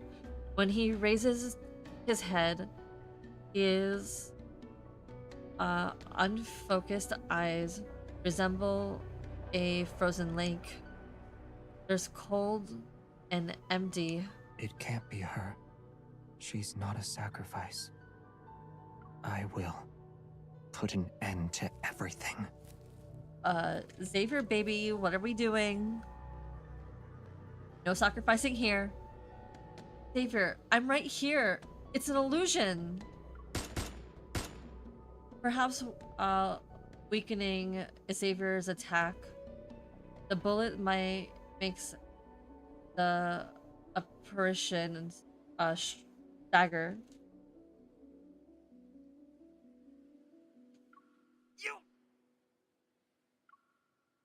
With a reluctant, sullen expression, the apparition disappears.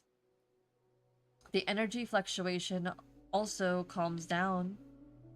Even though the apparition on the water's surface is gone, Xavier continues to head toward the center of the lake. His expression is cold and his movements are stiff. It's as though its invisible force is pulling him along. This isn't good. The evil is still controlling Xavier. I rush out and stop him. Xavier!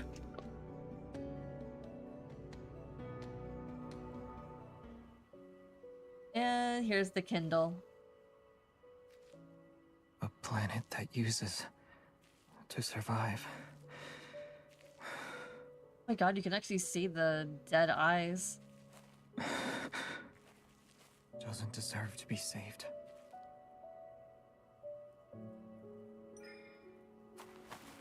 Come back to reality, Xavier. Don't lose yourself in the illusion.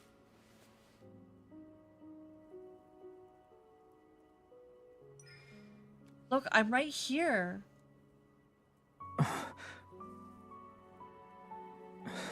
You are...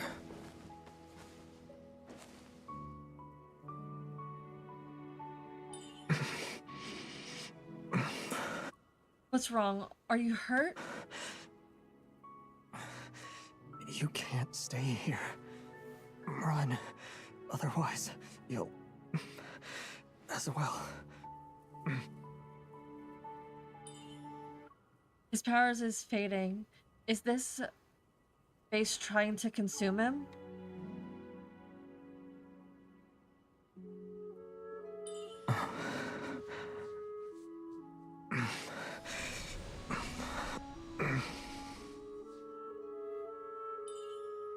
What's going on? Why can't I control my evil? Or your evil?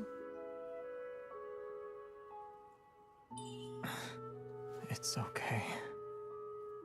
Starfall Forest will stop once it has enough power.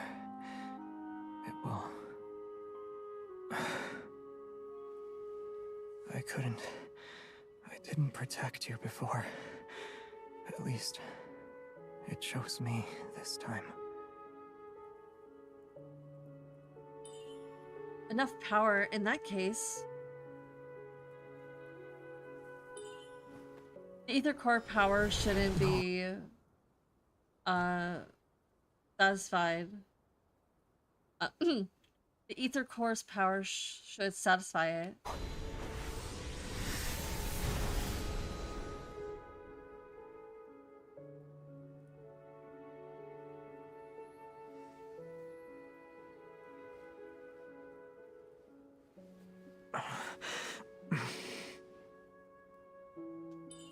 Xavier? You really are reckless.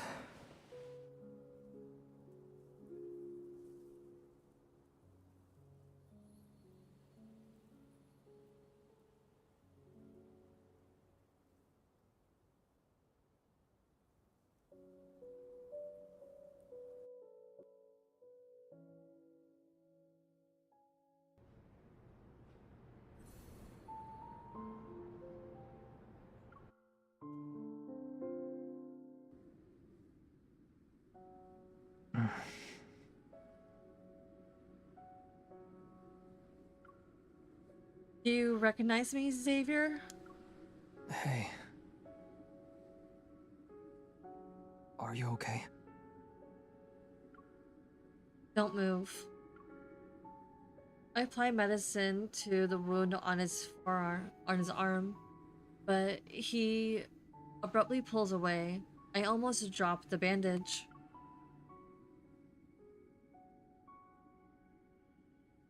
Xavier ignores my hand and grips my shoulder. He gives me a once-over. I'm fine. Don't tell me you're underestimating the power of the ether core. I underestimated you. An ether core's power isn't something anyone should mess with. If you use it carelessly, the protofield would have devoured you. What then?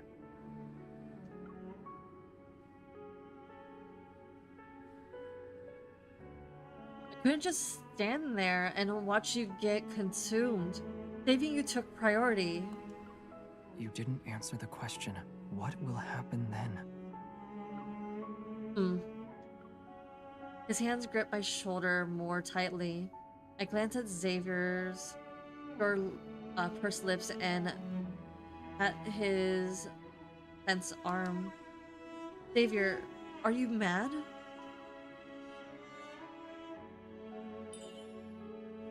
I'll admit I was a little reckless, but wouldn't you have done the same thing if you were me? Don't be upset. It won't help you heal and might affect your evil.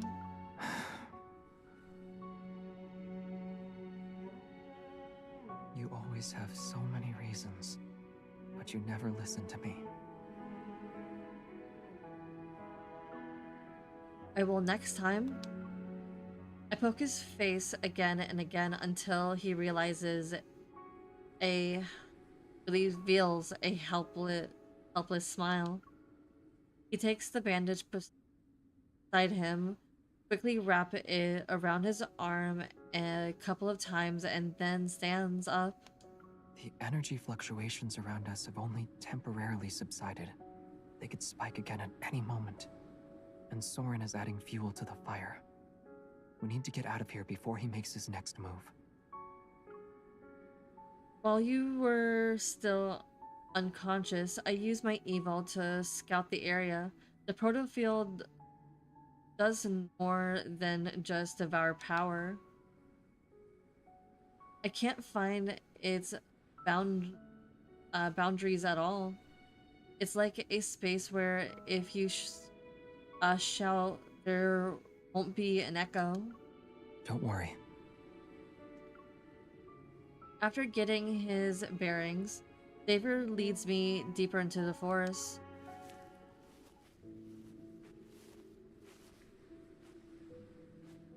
The protofield's environment was based on my memories, so there might be something that can help us leave.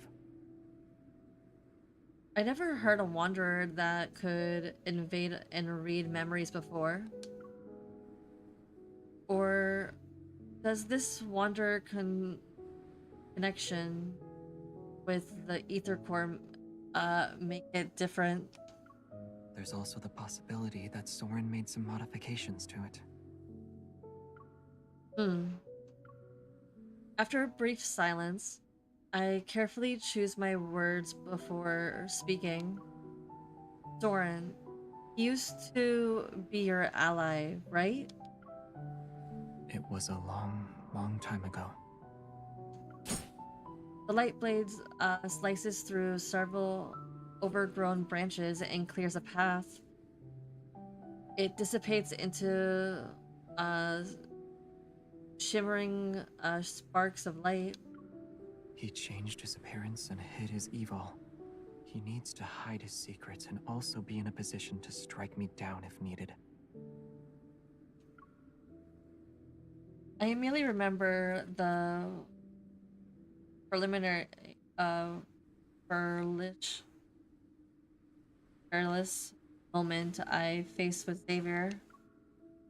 When we first met at the abandoned research base with the Leminivores and the robots watching us at Azure Square. He sent them? Maybe.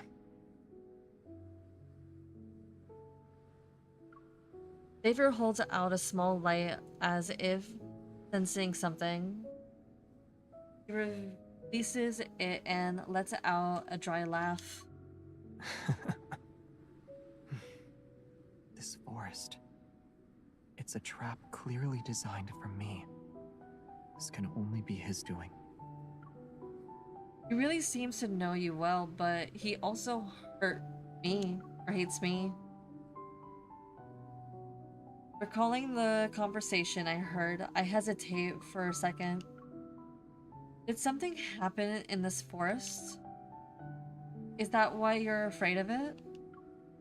Moonlight gently falls, softening Xavier's features into a blur. Then I hear his voice again. Rather than what's already happened, I'm more afraid of what might come in the future. But right now, you terrify me the most. You used the power of the ether core this time. I'm worried about what you'll do next.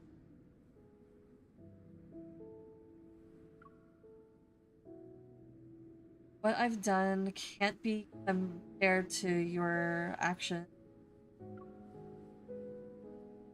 Why didn't you tell me what you did in the past?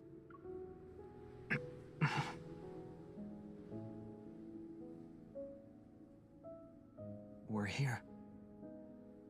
Excuse me.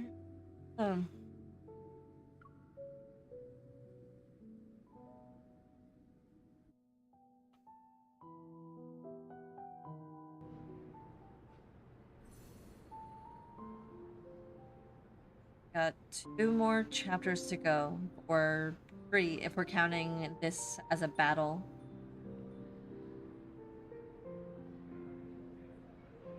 So that's like 20-ish minutes. And the new trailer won't be dropping for, or the supposed new trailer won't be dropping for another hour and 45 minutes. So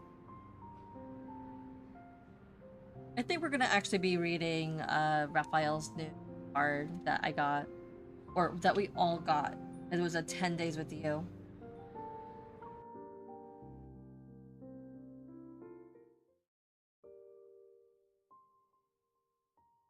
Following his gaze, I see a massive spaceship hidden behind a towering tree.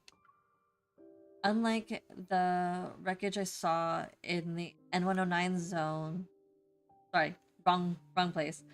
Unlike the wreckage I saw in the no hunt zone number 42, this one is more intact with far more sophisticated engineering. Inside are various unfamiliar devices that are set up to form a makeshift command center. It's surrounded by paper lying scattered all over the place. You really are here. You're not planning to use the spaceship to take us out of the protofield, right? It can break through even the most chaotic gravitational energy flux. A protofield might not stand a chance against it. Let's just try it and see. He flips several switches. One by one, faint blue lights illuminate. Traceback 2, Phyllis 1101, PLS, is now online. Delos? That name sounds familiar. It's my homeland. A place far away from here.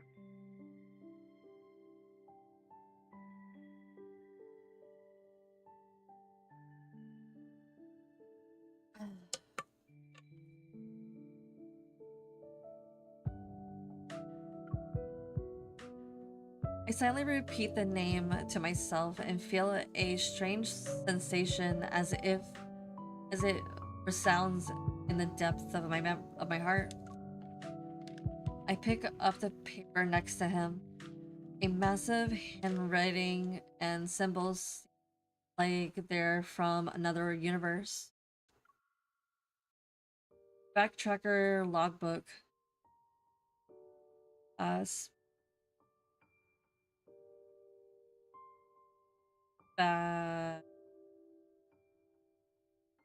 Spatial temporal coordinates. Uh, parameter. Parameter. You and Soren are both members of the Backtrackers. Yes.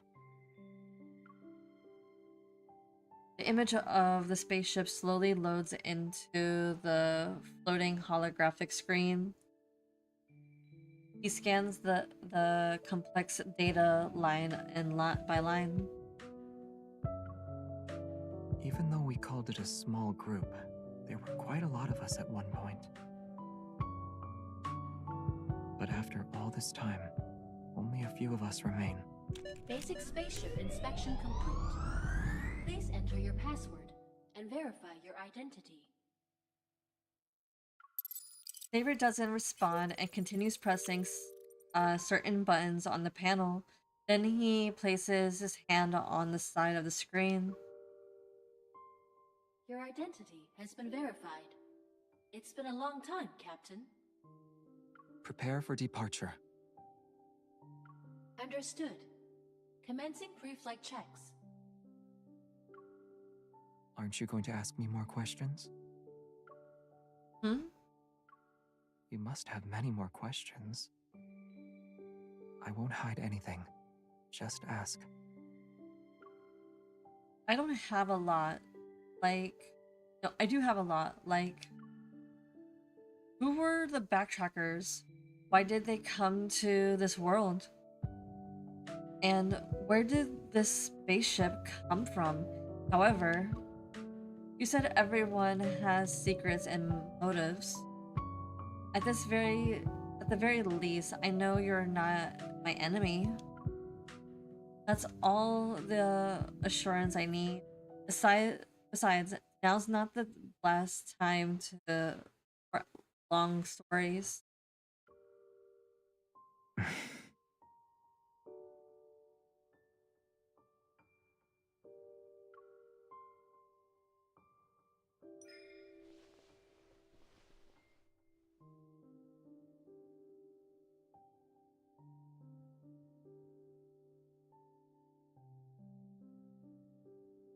But let me say this first. This doesn't mean I won't ask more questions later. Once we're out of this mess, you're going to tell me everything slowly and in great detail. I'm okay with that. Satisfied, I nod. When I step back, my hand accidentally flips a switch. Huh? Oh, celestial body of mine, slumbering adrift in darkness. His voice. Savior? Which never heeds the whispers of life.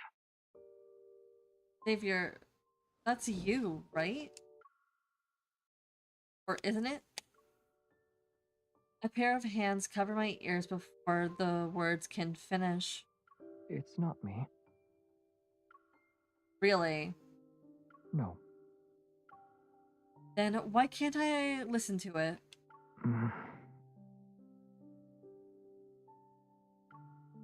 Seeing his ears turn red, I can't help but chuckle. I pat his arm resting across my face. Alright, it's someone else. Or maybe the spaceship messes its captain so much that it imitates your voice for fun. Yes, I agree. It's something like that. My goodness. During the brief silence, Xavier releases me and quickly shuts off the recording.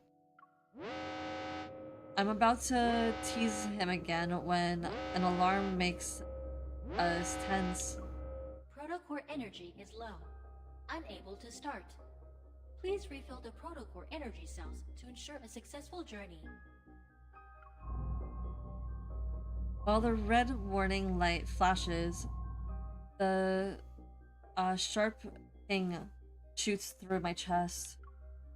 Xavier, the protofield is acting up again. I know. There's no doubt that Soren is manipulating the Wanderer hidden within the protofield. He's trying to trap us again. Prepare for launch. It's recommended to refill the protocore energy cells before takeoff. Do you still want to proceed with the launch? Yes. Understood. Initiating countdown. Don't worry. Before I can object, Xavier pushes me into a seat in the cockpit. Protocore energy isn't the only thing that can fuel this spaceship. Although it can't support long voyages, escaping this protofield should be no problem. After pressing a few buttons on the control panel, he takes something from a cabin wall and fastens it to his wrist. He sits down in the cockpit and takes my hand. He presses it against his chest and a sense of foreboding washes over me. I need you. You're going to use your evil as fuel, no? I tried to pull my hand away, but he tightly holds on to it. Don't even think about it. The protofield already drained your energy. You're not allowed to use your evil right now. It's very obvious that fueling this spaceship will be much more for him. It's not a big deal. Using evil as emergency fuel is actually one of this spaceship's unique features. In the past, evil came to our rescue during several crises. It enabled us to make safe emergency landings. Besides, I've got you here with me. You're aware of the changes an ether core can bring. With your current strength, you can resonate and enhance my evil, right? But only you have the power to help us safely leave the protofield.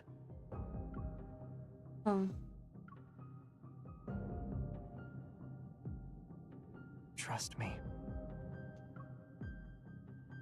Cups my cheeks with his other hand. With a soft voice, he makes a promise to me. Your power will keep me safe. Counting down. 10, 9, 8, 7. My heartbeat races.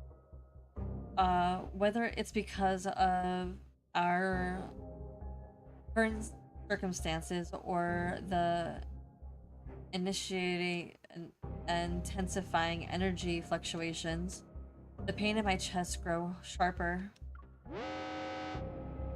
Amid the blaring alarms, the spaceship begins final countdown. The flickering lights spiral into chaos. Xavier looks at me, his expression as calm as it always is. He's waiting for me to respond. Alright, let all your power flow through me. I'll keep you safe, I promise. I know.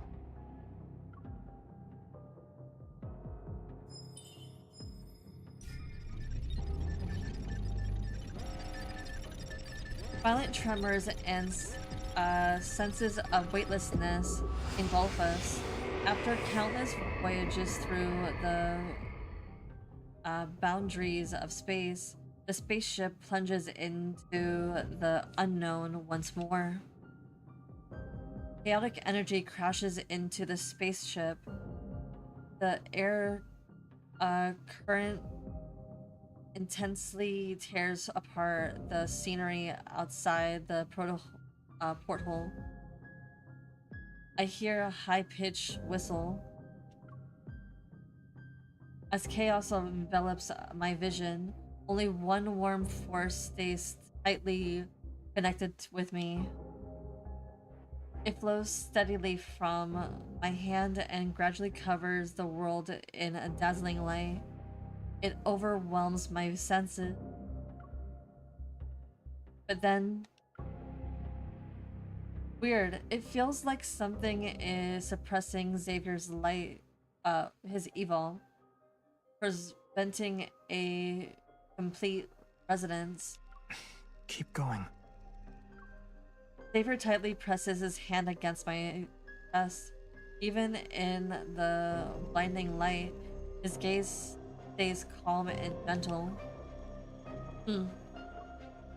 I grit my teeth and force this power into a sharp blade. Slowly but surely, it cuts through the invisible barrier along with the spaceship.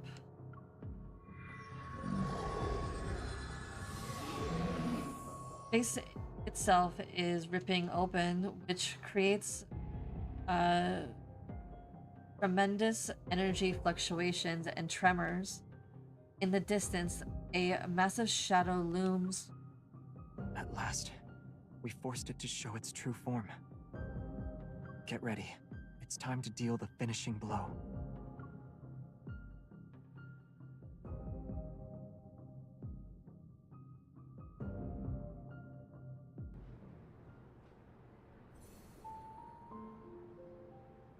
All right.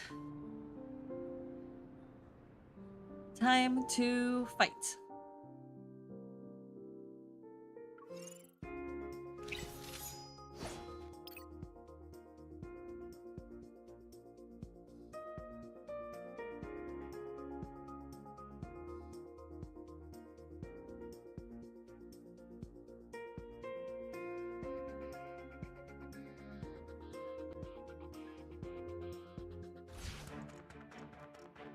A wooden sword should be enough for something like this.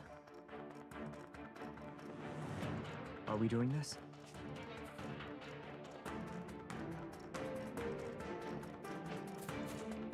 Let's make this quick. Okay. No problem. Step back, now. Watch out. Be careful not to get hit.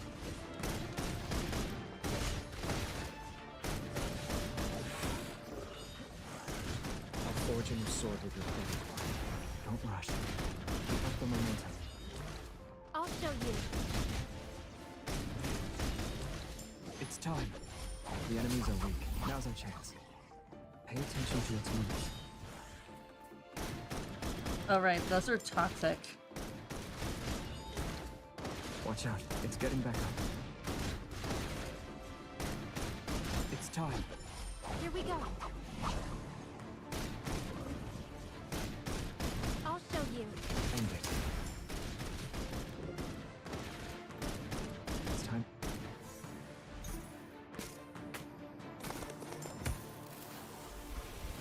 This one might be a handful. Be careful. I'll forge a new sword with your protocol. It's time. Here we go. Be careful not to get hit.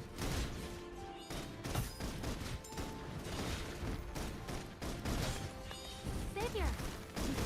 My turn. I'll show you.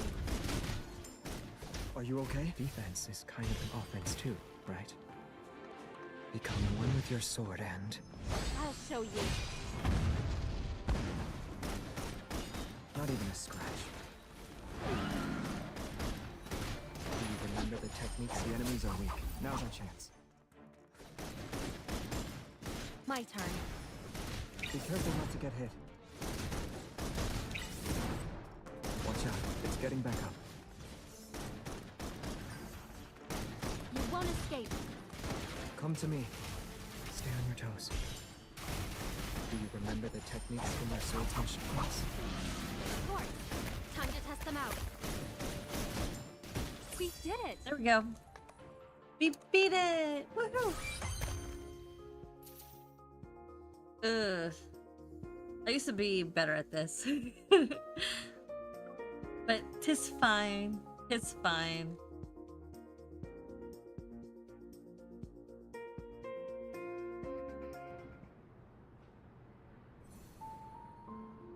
Right?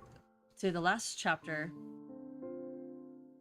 And then we'll take like a short break, and then we're going to read Raphael's card. A deafening roar fills my mind and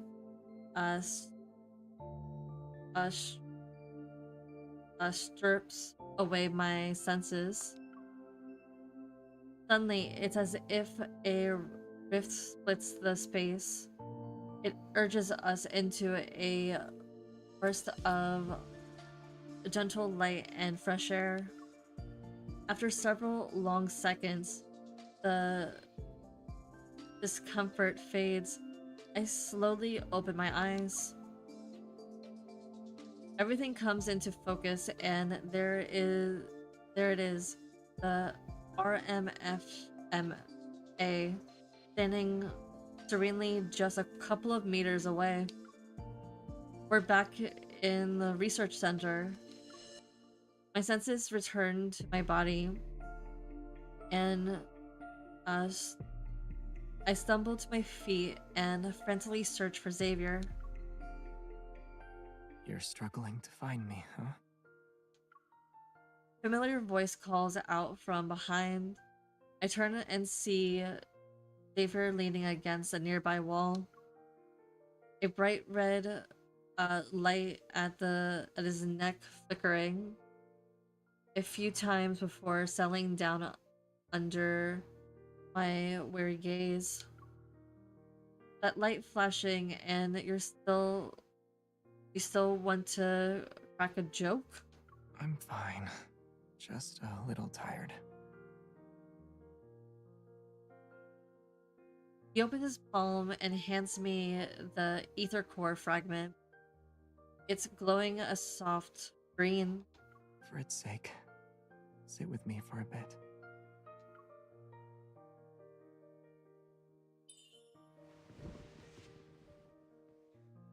Unable to resist Xavier's expected eyes, I approach him and sit down. I already sent the collected data and our coordinates back to HQ. The police will also be involved.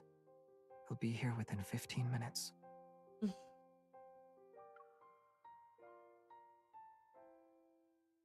We didn't have much time. We need to... I'm about to get up, but he grabs my arm. Let's make the most out of these uninterrupted 15 minutes. I feel a cool touch to my ear after Xavier pulls me out and a pair of wireless earbuds. There's just enough time for one song. Then we'll be in a hurry again. Who invites a girl to listen to music with a wireless earbud? Hmm? You should have offered me... You shouldn't have offered me wired earbuds. That's way we'll be close enough that we couldn't drift apart. I'm too tired to drift into a place that's far away from you. And I wouldn't, even if I could.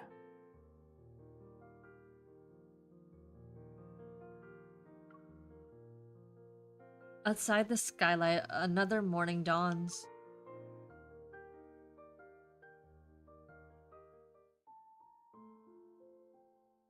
As Xavier expected,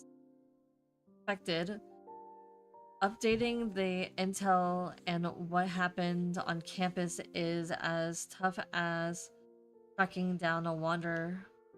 After leaving uh, the Star Prestera University, Xavier unsurprisingly retreats to his bedroom.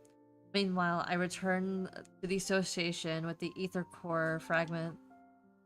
After a brief mission report, Captain Jenna warns me about our recklessness, but also commends us for successfully completing the mission. With the order to return home and rest, I uh I time my visit to line up with Xavier's recharging period.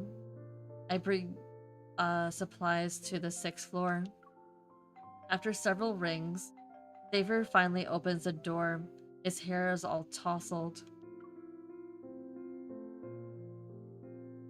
You're finally back. You look like you just woke up. Why are you speaking as if you've been waiting for a while? Well, you just saw me. How can you tell I haven't been waiting long?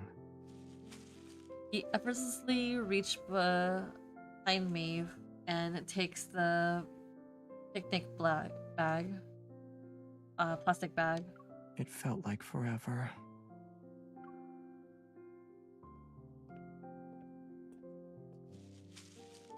I slip my on my slippers and head to the living room. Xavier is already intensely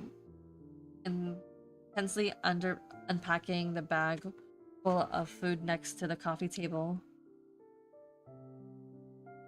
He pulls out 2 food boxes from the plastic bag and removes their packaging. Is this from that store downstairs at the association? You went back there? You need to recharge, so someone had to return that ether core fragment, right? Right. Thanks, partner.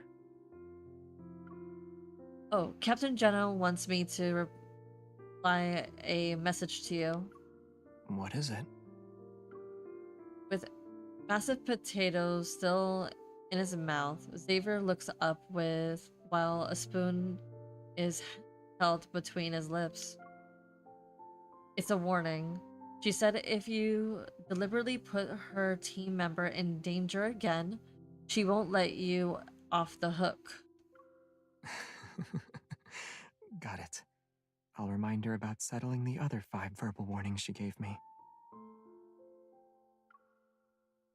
In the brief silence, Xavier lowers his gaze and eats the mashed potatoes, 1 spoonful at a time.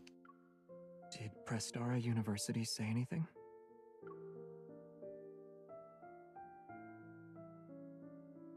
Surveillance and witnesses protection are ongoing, but we still haven't found Soren. If we haven't found him by now, chances are we never will. Casually talks about it, but his words carry a mixture of indescribable emotions. I decide not to dwell on it. You don't know where he's gone, either. Nope. As I reflect upon everything, a vague tinged clue piles up. Okay, I might have to read that again. As I reflect upon everything, a vague, tangled clue pile up and cast a large shadow behind the clear image of Soren. Getting out of this precarious situation unscathed isn't something he could accomplish on his own. Only a group could pull that off. Who's supporting him? After finishing a box of mashed potatoes, Xavier reveals a stack of documents and a sealed bag from under the coffee table. Inside of the sealed bag is a tiny button-sized device. I can't help but pick it up. What is this? Ulysses found it at the research center. He urgently sent it over. Initial tests show it has a radio frequency chip that can resonate with metaflux fluctuations. So this little thing is the culprit behind the RMFMA's malfunctions and even the tools Soren used to lure the Wanderer. Yes. The room falls silent again. I follow the trail of my thoughts and speak up. Can you also use that device to recreate a plane of existence and overlap it with reality? You mentioned earlier that this is something only your people know about. That's right. But you know I don't like illusion stuff. Xavier calmly says, I nod and put the sealed bag back on the table. Who can help him make this? Xavier doesn't respond immediately. Instead, he pushes the stack of documents towards me. Here's the latest analysis and theories based on what we know. It includes a list of groups with similar tech. Go through it, and you'll come to your own conclusions. As always, Xavier doesn't explain. It's as if he's already at the finish line with the answer. He's quietly waiting to see if I'll join him or choose to a different path. However, I'm not content with following his lead this time.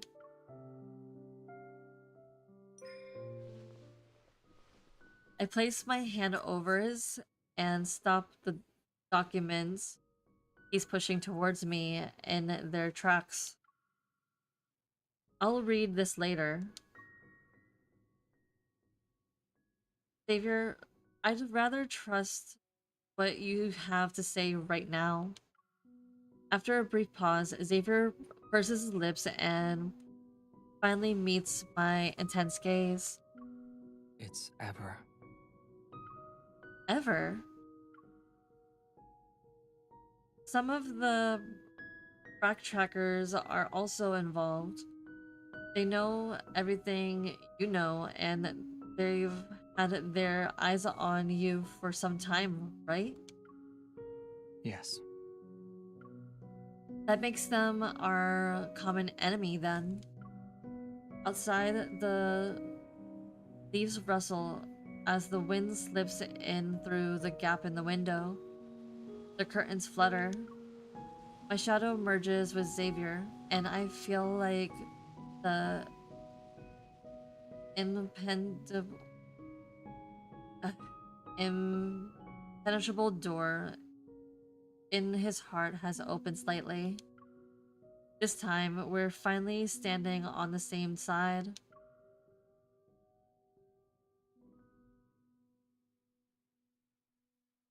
Okay, that is the end. Also, I just realized there's more to the story. This is in quotation marks, of course, because this was the last branch story for Prologue to Your Tomorrow. Because after this, there's 2 more.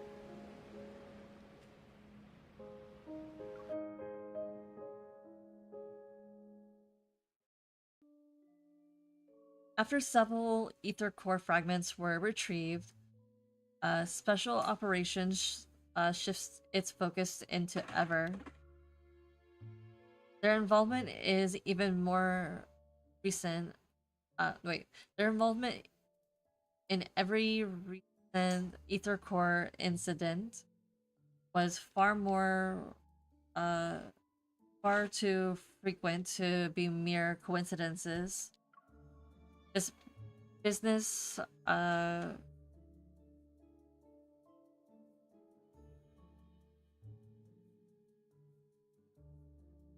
conglom- this business conglomerate, which started in the biotech industry, isn't as clean as it appears at first glance. Our positions aside, Ever's technological advancements are pretty impressive. Simone sits next to me, slipping some ice cream onto her mouth as she jabs the computer screen in front of her. At this moment, Ever's biannual product lunch is about to be broadcast worldwide. They can achieve things proficiently with machines, when people with Evolve couldn't. Machines? Andrew's voice came from behind a row of transparent displays. Based on what I can tell, it's not possible for them to make consecutive technological breakthroughs in such a short period of time. Not through normal means, at least. The frequency in ways wanderers have been appearing these past few months continue to steadily increase. During the broadcast, the spokesperson holds up a device that's about the size of a bottle cap. We'd like to introduce to you our newly designed portable flux stabilizer. It can regulate the frequency of surrounding metaflux fluctuations, thereby stabilizing the protofield and reducing the likelihood of wanderer materialization. The audience erupt into thunderous applause, and meanwhile, away from the screen, I exchange knowing glances with my team members.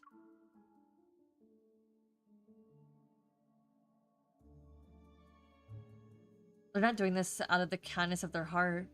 It sounds like it's operates the same property proposal as the device that attracts wanderers, but it has the opposite effect. Ever knows this gadget, and we're supposed to believe it's for the greater good, as if.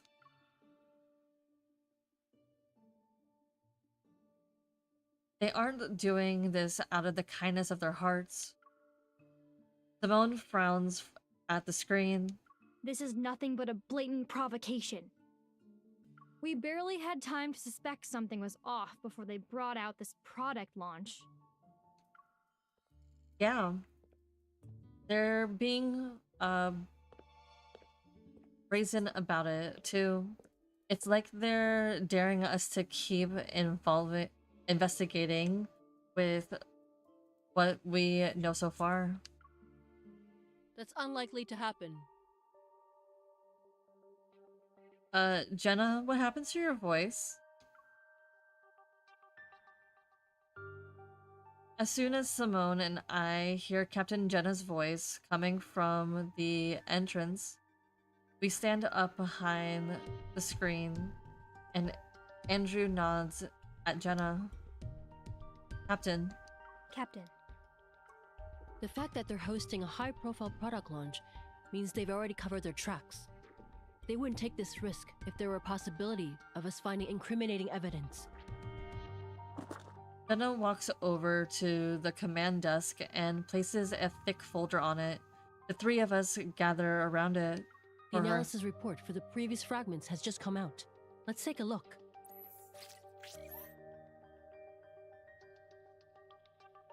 She taps the command desk twice, and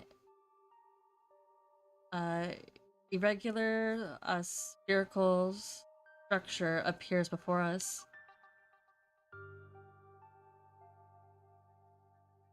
They're from the same ether core. Based on its characteristics, we're officially naming it Spatium Core. A spatium core that can manipulate space. I know of at least 3 different ether cores now. As more ether cores appear, it's only a matter of time before the public becomes aware of this extraordinary energy source. It's just that the fragments of the spatium core are held together by some kind of gravitational pull. She points to the center of several fragments. Right here, one fragment is missing.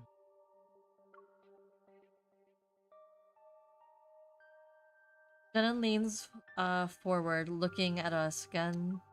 Special Operations' next objective is clear. We must recover this crucial ether core fragment before further complications arise. Yes, Captain. Yes, Captain. Oh, right. There's something you need to know. With quick reflexes, Simone intercepts Andrew, distracting him under the pretense of exploring new avenues for weapon enhancements with recent collected data.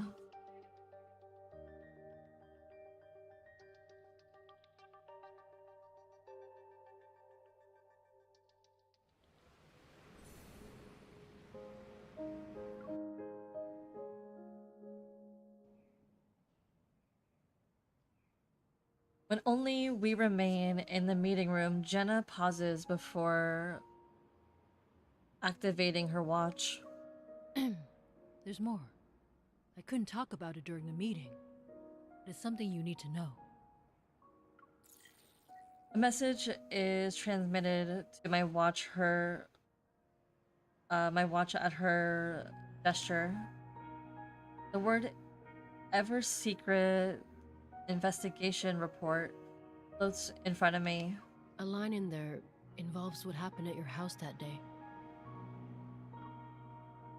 Anyway, I've sent it to your hunter's watch. You can read it when you're home. Understood.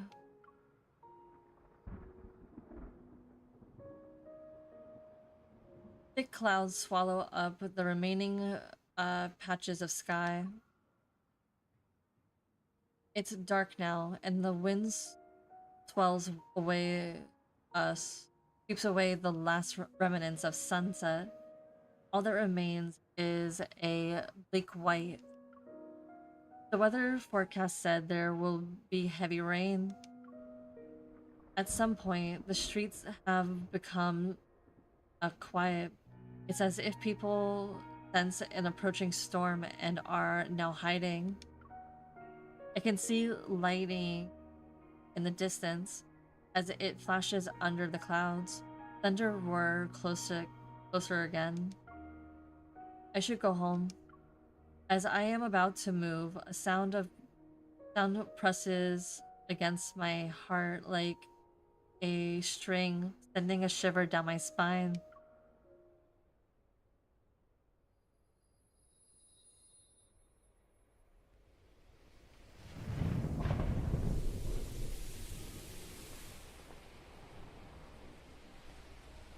That can't be good. Again? My heart resounds to the I can't read that fast. Or can I? Nope, I cannot. It breaks the sound. Okay, so if you have the ability to pause, you do so.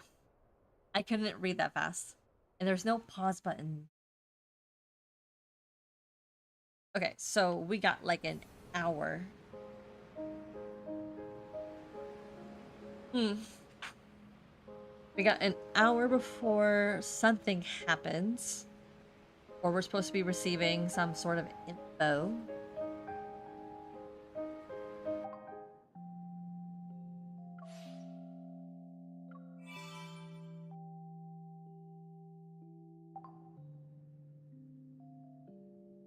I guess in the meantime, I will play the claw machine with Xavier.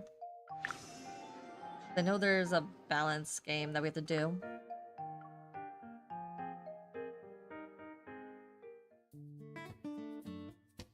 How many prizes do you plan to bring home today? Xavier, darling, what are you wearing? Oh, honey. Playing the claw machine does require a bit of luck. Oh, sweetheart, go honey first? bear, I'm a little distracted by your outfit today. Okay, moving on. Xavier. Copy that. Oh, Lord. I know that I got this last year. There's no regrets, but still.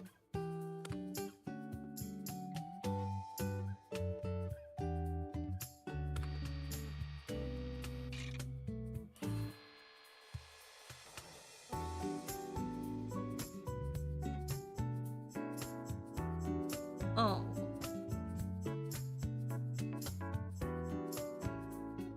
It would look better with the wolf cut.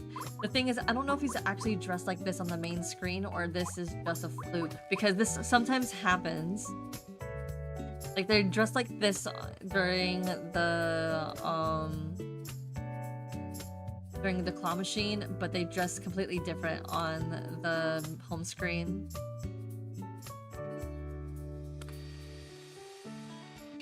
Sometimes I get a good laugh out of it.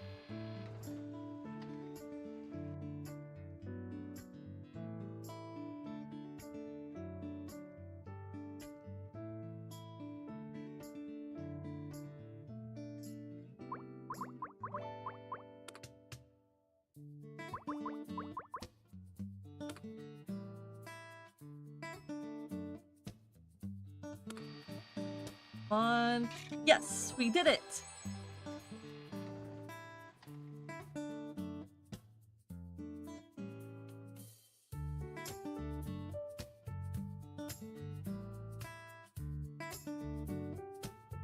Can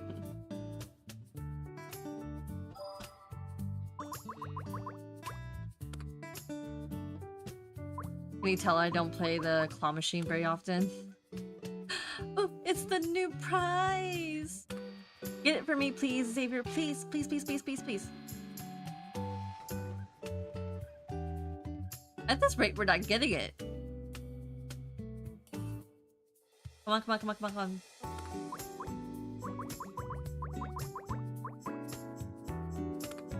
I don't think we're gonna get it.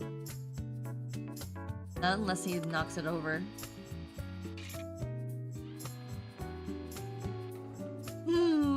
I wanted that. Xavier. It's getting late. We should go home with our new friends. Friend, not friends. Friend. There's no need to hurry. We're very good at this. They can't escape. That's a lie. 100% a lie.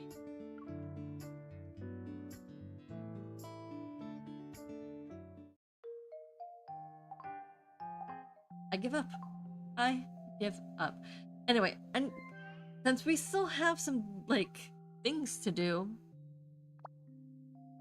And by the way, I've already collected this. Wakey, wakey, sleepyhead. Are you still asleep? You're not pretending so that you don't have to get up and see me off, right? I recorded this, and this is now my my new alarm. I wake up to this every morning now, so I get to wake up to Caleb's beautiful voice. Don't judge me. If I find one for Raphael, I'm also gonna record it too.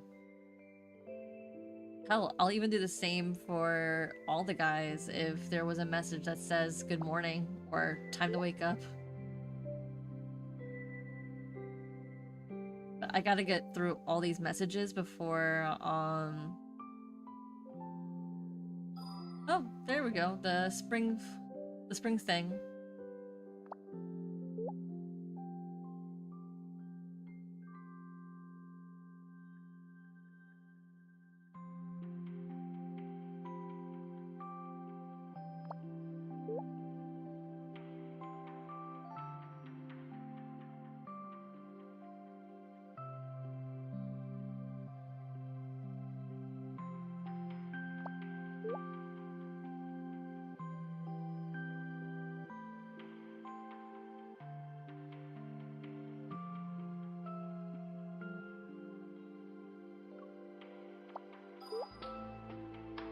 Yeah, we gotta get through a whole bunch of these random messages because if we are getting Caleb's myth, I have to go through the storyline because apparently I have to send him a message, and sending him a message could be sending him an emote or emoji,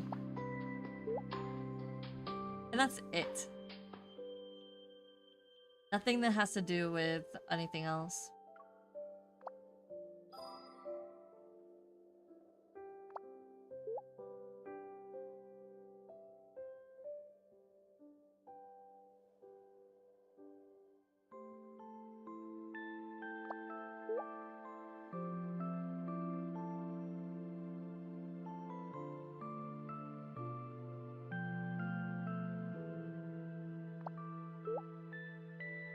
Because we have to do, if I remember correctly, with every single myth, you're supposed to send a message. You're supposed to send a message. We're supposed to fight with him in the I think in the senior contest or the hunter contest. We also have to do the trial for the companion. We also have to read the event. We also have to read we have to play the minigame, which knowing what's going to happen, it's kind of interesting. Okay. Oh, he pokes us.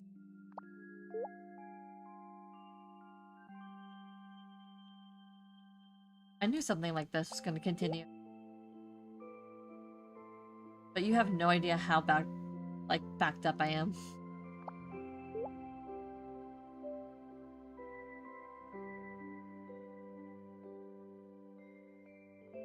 And like I said, I believe we have, according to this, an hour more before the something happens.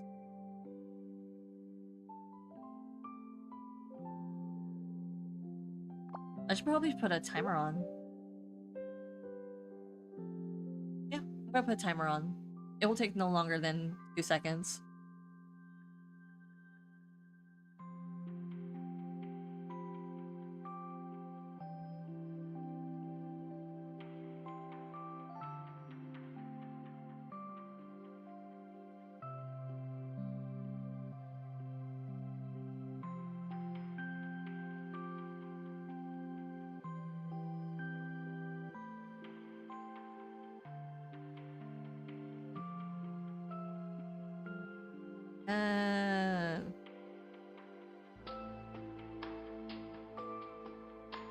No, we're not gonna do an hour. It's going to be about 55 minutes.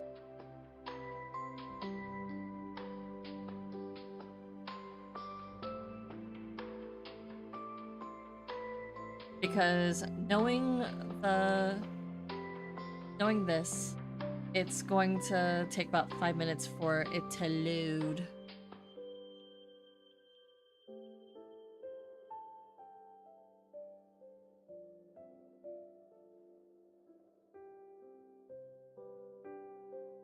Okay. So the timer is up.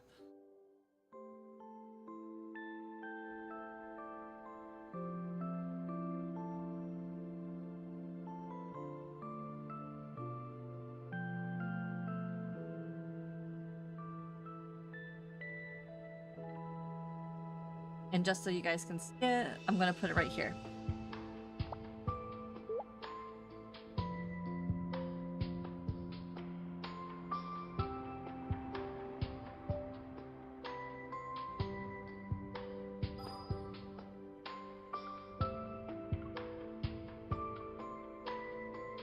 Oh, he sent us more stuff. Awesome. See, I keep like this is. I had to do this. I had to. I just had to do this because I knew this was going to be a long and tedious. Because I haven't like. Can you tell I don't read the messages from the boys? Can you tell?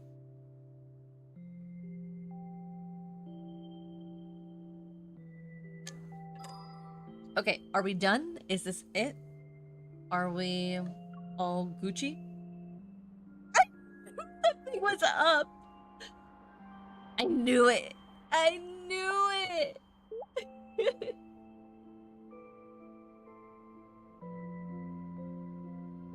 It never ends.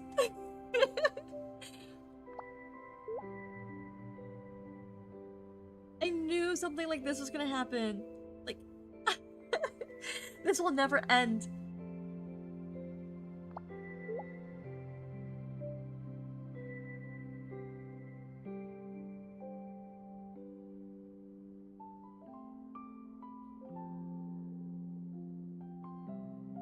Oh my lord, it just keeps going and going and going and going.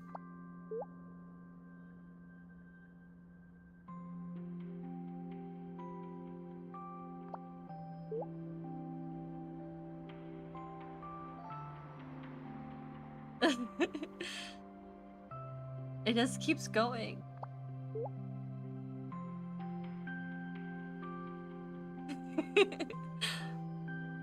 And now we're just one-word responses? Come on, Caleb. I know you're better than this. You're starting to sound like me in text messages. This is me, literally, every single time. It's one-word response. How are you doing? Fine. How was school? Fine. Anything other than fine? Perfect.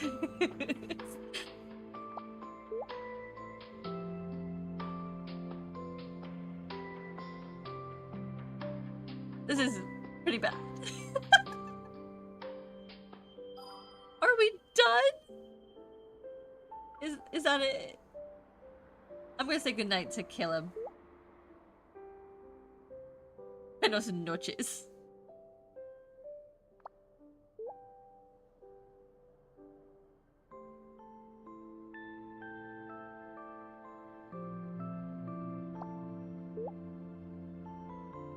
Oh goodness. But I think we're good. I think we're done. I don't have to deal with this when the time comes. When we're playing the event. Oh, I spoke too soon. I spoke too soon. It just keeps going. And going and going and going. It just keeps going.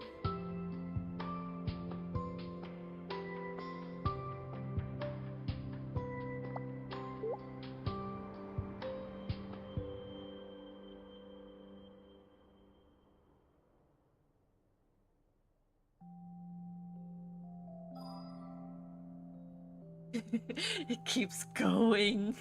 I looked away for 2 seconds because I needed to check my Twitter to see if anything's being updated. But to be honest, I don't really think anything's gonna be updated right now because it's not 11.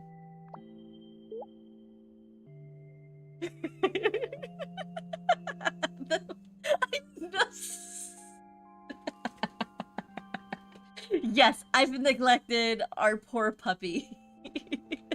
There's so much I have to get through.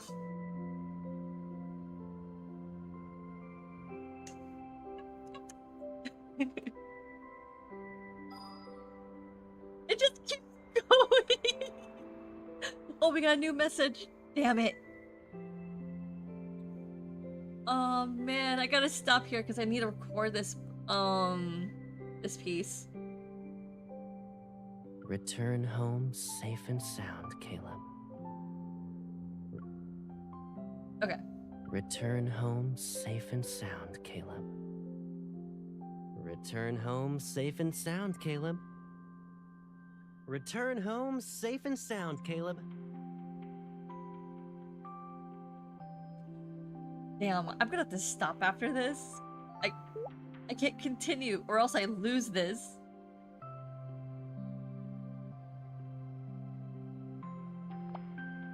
Because I might be able to use this during stream. Because what I do, even though this kind of sounds kind of icky to do, but I screen record, screen record all of this, and then once I'm done getting the materials I need, I then proceed to go to a sound extractor. No, I then go to CapCut, extract the audio. Then after that, I go to a sound thing where the quality is a little bit better, and then convert that to an MP3, and then use that MP3 for all of this. But I stop here. I'm sorry, Caleb. I would love to continue, but I don't want to lose you're 3 times saying you're the best.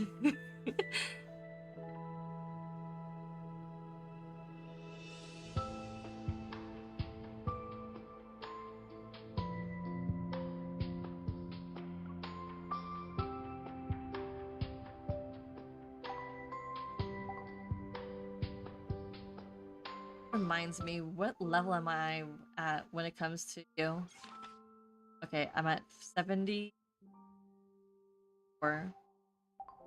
And what do I need in order for you to be... Oh, I don't know if you were here, Lena, but apparently Xavier was dressed in his Catch-22 outfit. Okay, so when I was playing Kitty Cards, not Kitty Cards, the Claw Machine, Xavier was dressed in his Catch-22 outfit. But as you can see, he's not dressed like that on the home screen. So that's kind of confusing. And why are you doing this?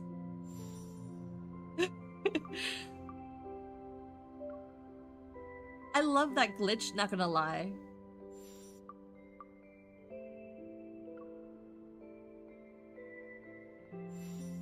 I just want to see how everybody else is dressed today, because I haven't... I hate this sweater.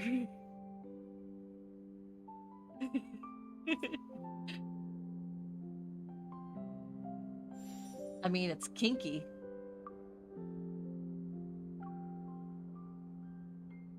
Everybody dresses normal today. I was expecting some sort of fancy flair, because on my other accounts, everybody's dressed to the nines. They're in their, like, either their myth outfits, or they were in the outfits that we got from the multi-banner. But this, like, today, no one's dressed like that. I guess I lost our staring contest again. Are you sure about that, love? Okay. The cake vanished from the fridge. It definitely didn't end up in my mouth. Think about it for a while. Who said that she was so hungry last night? So I have on my other accounts, I have, at least for, well, I know on my Xavier account, I have his standard myth outfit, but I have all the myth outfits on my main account, because that's where I pulled for all the cards, because that's where I had all the big money. You've been holding still for 2 minutes. Are you thinking about switching your careers from hunter to assassin? But I think on my Raphael account, I could be wrong, I have Abyss Walker. On the 6th July account, I have no one because I could care less. And on my 5th account, I just started, so there's no one there. But I have all the myth outfits except for Xavier's standard myth Standing on there here. so long without saying a word or moving. Are you training your ability to focus? Caleb, please don't tempt me to poke you in the area where the sun doesn't shine. Got this familiar badge again. Looks like it really loves you. So much that it wants to surround you completely. Uh-huh.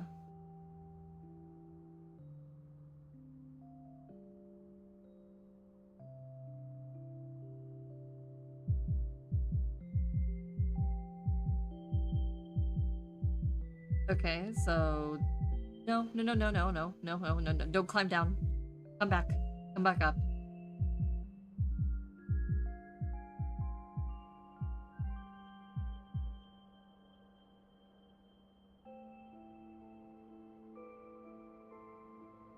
They rarely choose to wear their outfits on any of my... I think the only one that chose an outfit, the myth outfit, was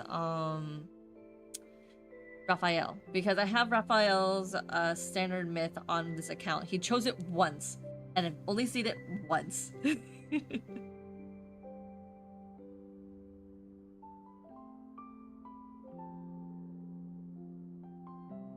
I guess I lost our staring contest again.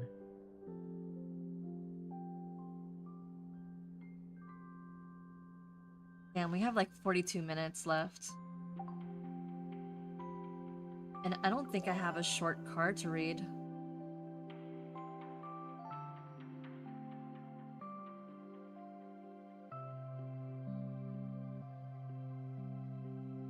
Like, I have all the myths. I have... I have all of Raphael's myths up to this point. I just haven't started them.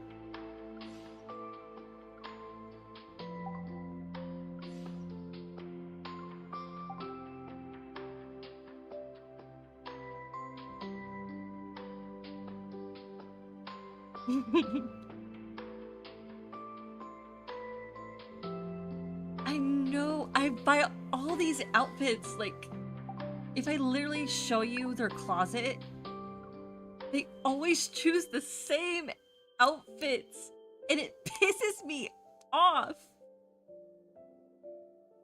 Like, 9 times out of 10, I always see him in this getup, or in this. 9 times out of 10. Every single time I come to this onto the home page. Caleb's either wearing this or this. It's never anything else. He doesn't even wear his standard outfit. This is the standard outfit, but he's not wearing anything else. Or he wears this. I have all these clothes for these men and they don't wear them. Ooh, but sure, accessorize.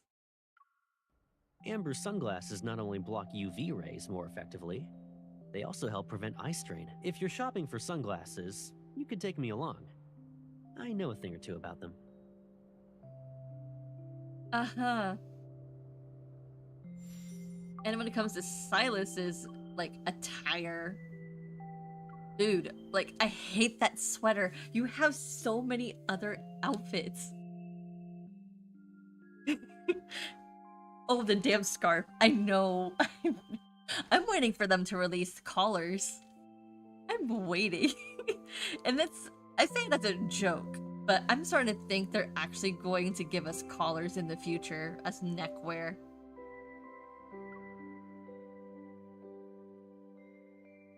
I mean, just imagine a collar with a bell.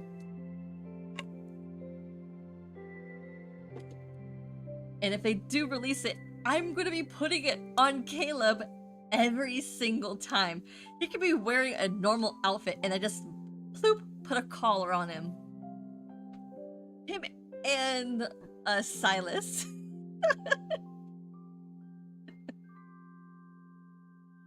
Well, yeah. But when it's actually the actual outfit, what was the outfit that had the neckwear?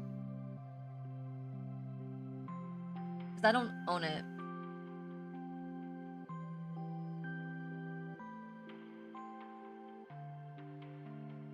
It was...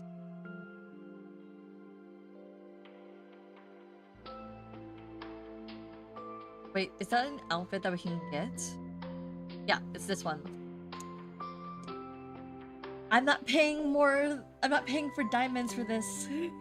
I made the mistake for Caleb.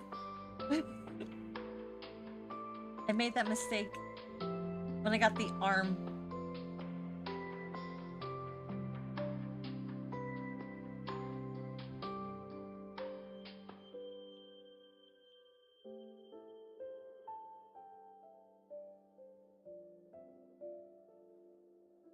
But also, he wears chains very well, too.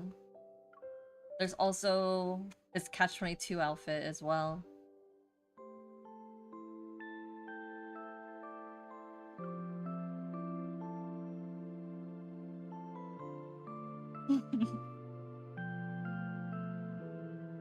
I have both, but it was because of an accident. I was not planning on... Like, this is... me in the beginning of playing this game, not knowing how this game works. I R1'd both Xavier and Silas. Why? Because I was trying to get the crate, and knowing my stupid butt, I actually accidentally got all of them. But I only R1'd Silas and Xavier. I learned my lesson. Don't R1. Stop while you're ahead. Have more than one account.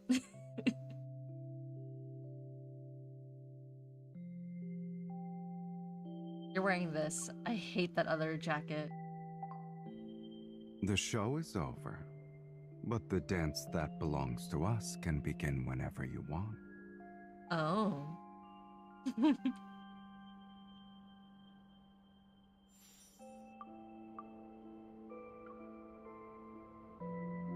I also hate this outfit too. They didn't dress better today. I don't know why.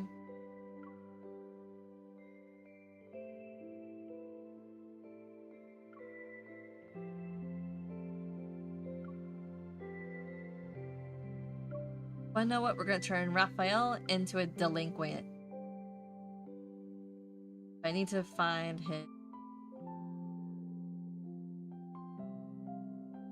the perfect outfit that would be delinquent-like.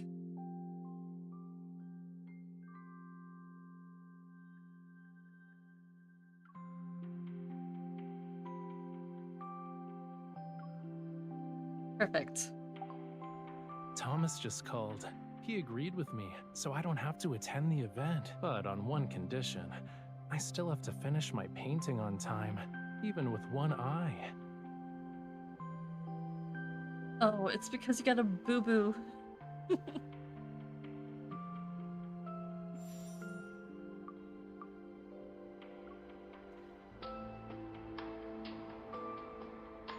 Also, I know that we are getting new outfits in the shop come the 19th. Yes, I am planning on buying the solo outfits. I'm gonna get the crate. And finally, we don't have something for Caleb out of James Diamond's closet. I heard a new barbecue restaurant opened up nearby. Let's eat there when you aren't busy.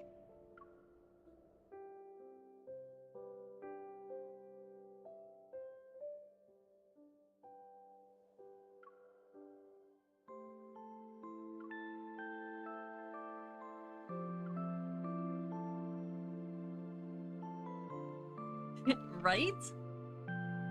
But I have enough. Because I always replenish like once, like every 3 months, I get one of the packs.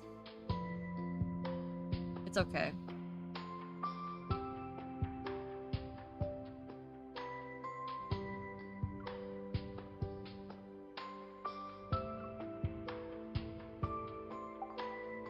You can make a wish upon my brooch, and the star will make it come true.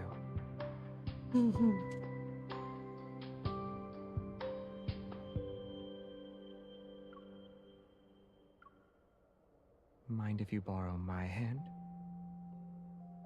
Like this? It seems you had something else in mind. Can I borrow your hand then? Is this what you call borrowing? Oh, the anticipation is killing me.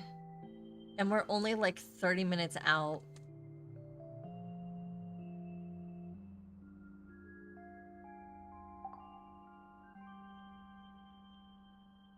And I don't think we have a 10-minute card.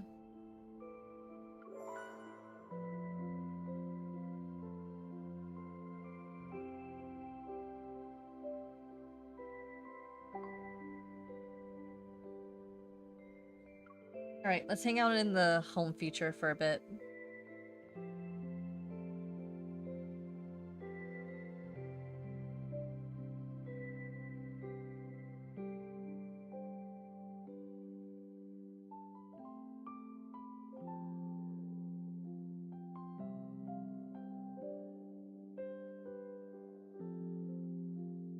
And don't judge me for my garden, it is all dead. Because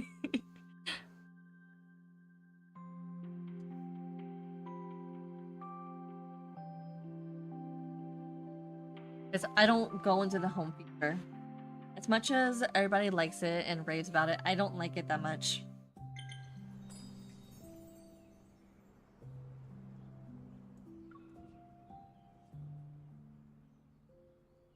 If you didn't come back, I would have sent Mephisto to the N109 zone to find you.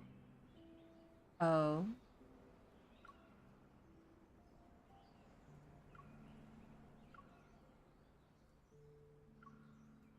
I would assume you might actually prefer the home there.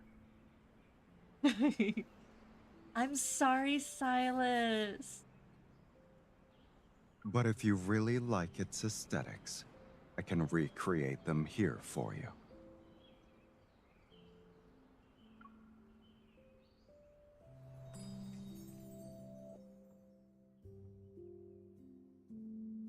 Sorry, Silas. I don't like the home feature very much.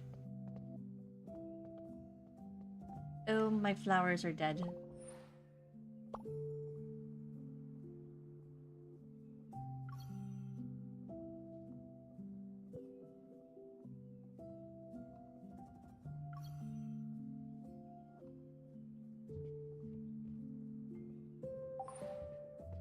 Wait, is there a way to throw these out? Eh.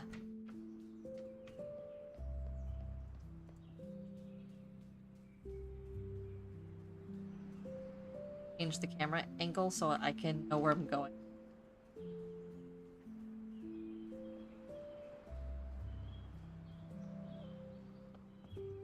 Oh, my poor flowers.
my poor flowers. I don't take good care of you. I'm so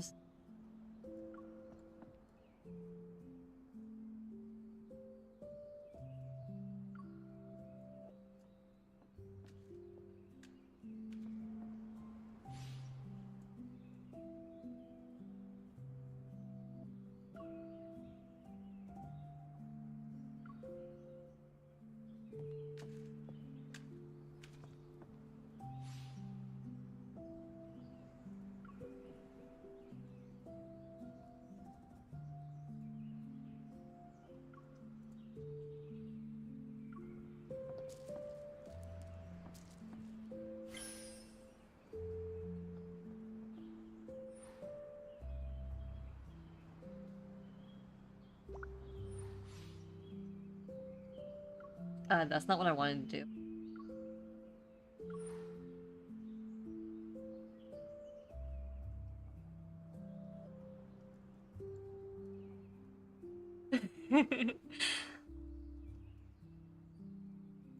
Hi, Raven. Welcome back. You're gonna see me sort through some flowers and arrange the ones that are dead.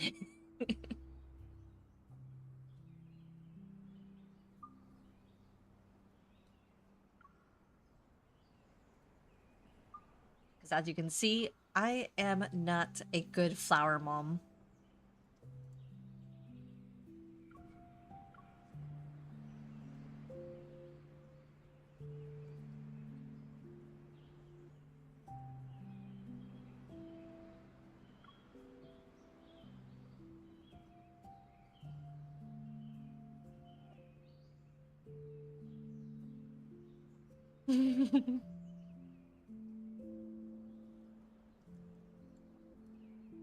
I am the worst flower mom ever. Look at all these flowers that wilted.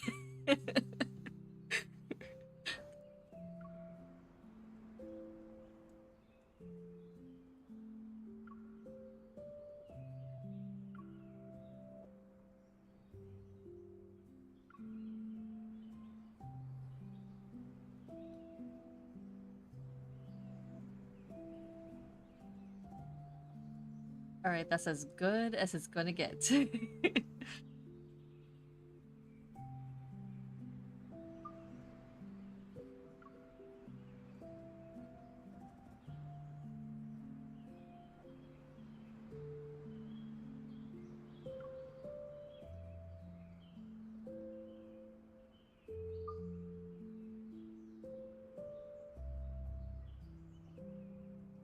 Okay.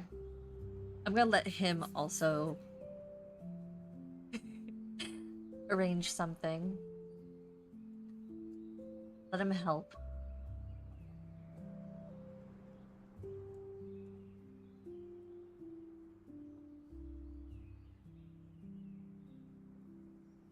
Stylist, what are you doing?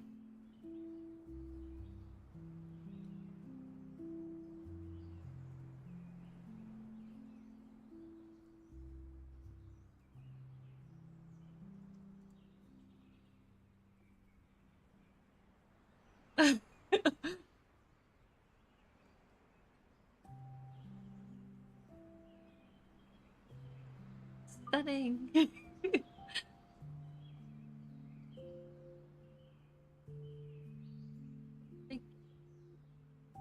Oh my god, thank you for my flowers.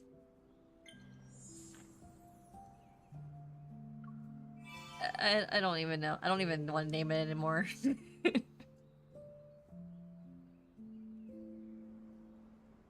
And they're good for only a couple of days. Okay.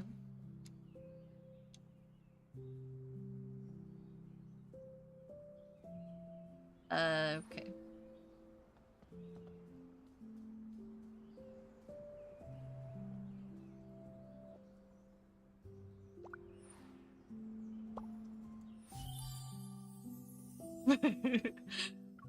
That's not very nice.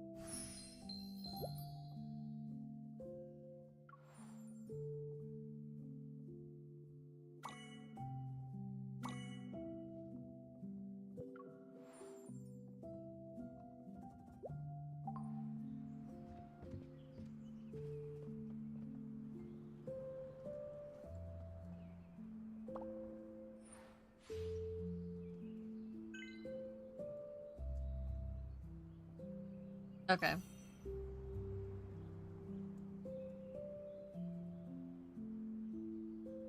Okay, so which ones was it? I think this one.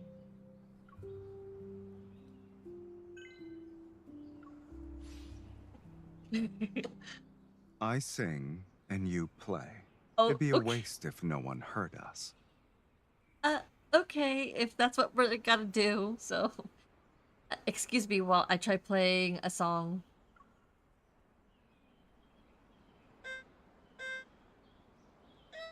Oh wait. Oh shoot. I forgot how to play. Oh.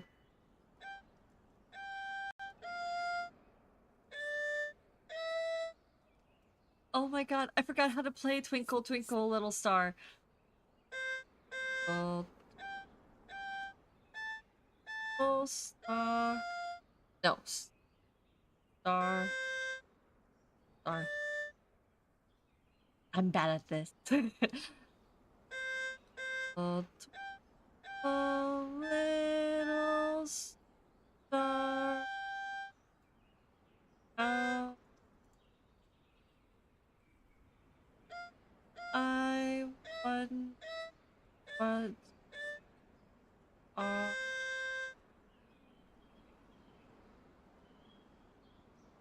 up? No, are up? No, up? No. I don't know. I forgot how to play Twinkle Twinkle Little Star. I memorized it too. Like, I was like, do, do, do, do, do, do, do. Like, something like, twinkle, twinkle, little wait, star. Wait, twinkle, twinkle, little star.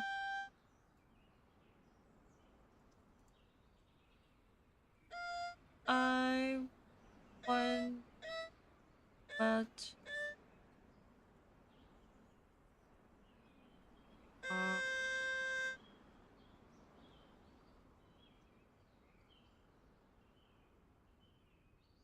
up.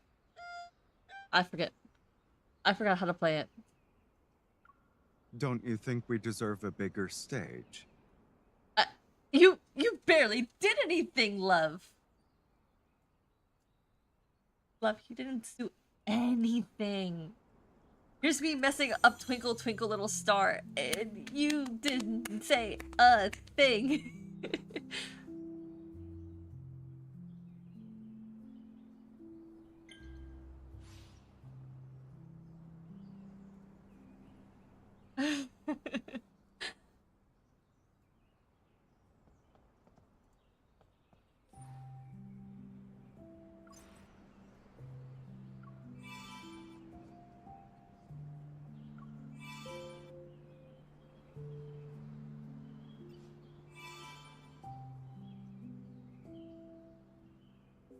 Oh god. Customize interior. Okay.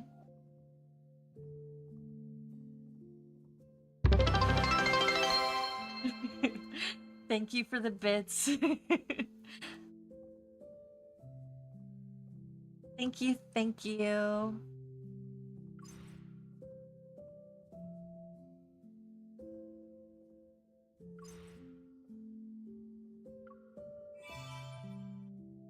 Now it's time for me to go to the bedroom and change out the bed.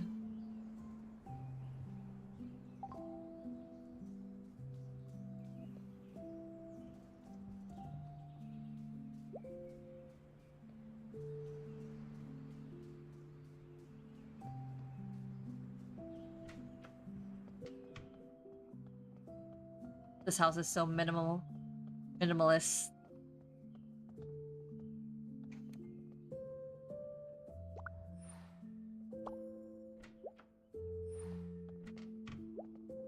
He's in bed.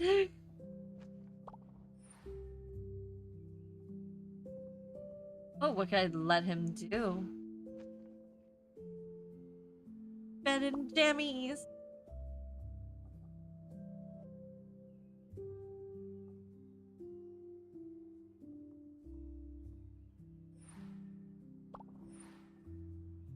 Want to lie flat.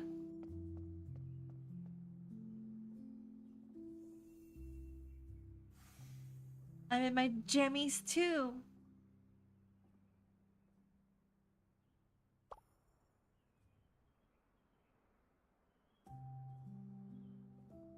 I can't disturb him while he sleeps. I wish I could, but I want to be next to him. I want to be next to my Sai.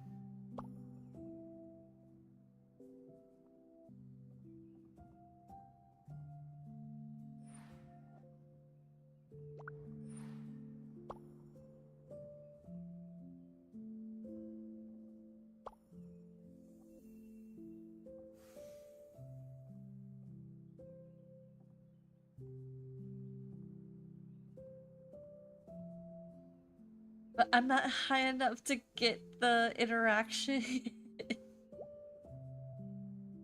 I want to cuddle. I want to smoochy. I want to do all the fun stuff we do in bed together.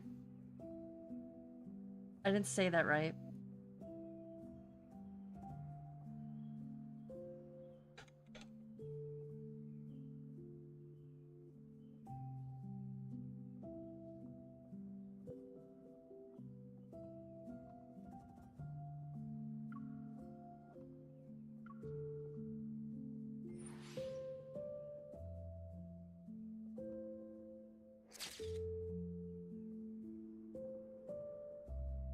Yep, gotta let my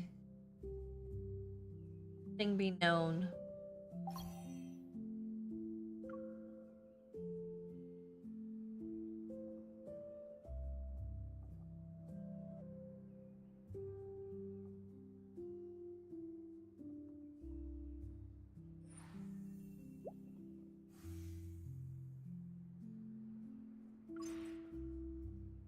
I think there's a glitch where I can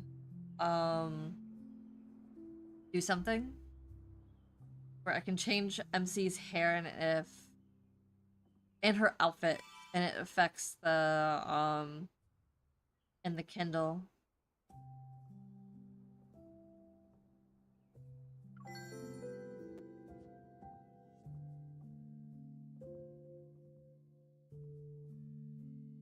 Having fun?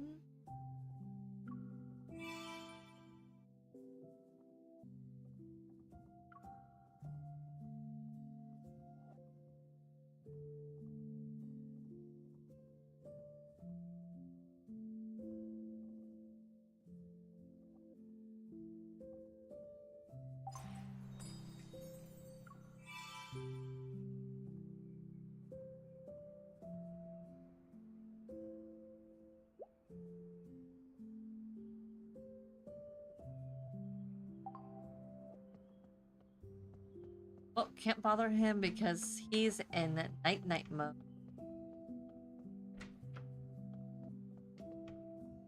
There's our little shower, bath thingy. Here's the bathroom.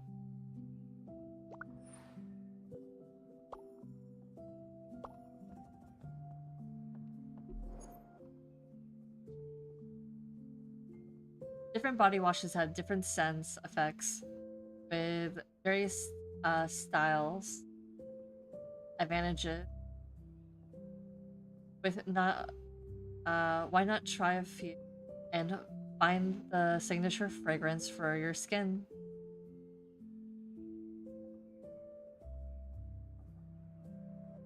After choosing a body wash, you can start taking a shower. Each shower you take consumes a bit of body wash. Check remaining use.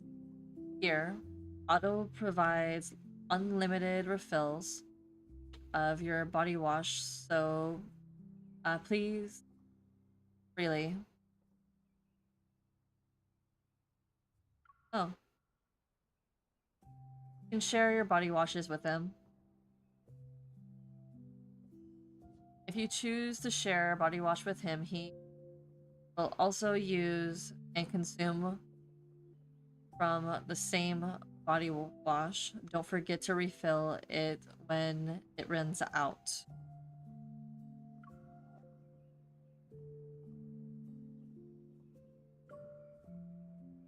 Oh, these are some masculine stuff.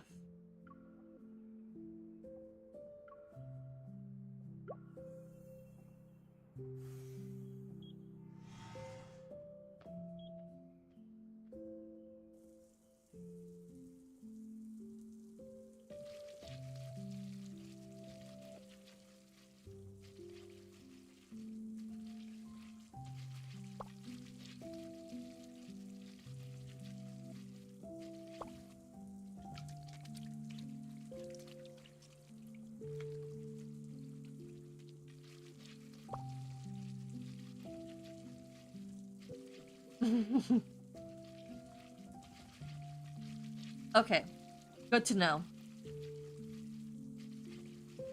I'm assuming that Caleb's loves the strawberry one.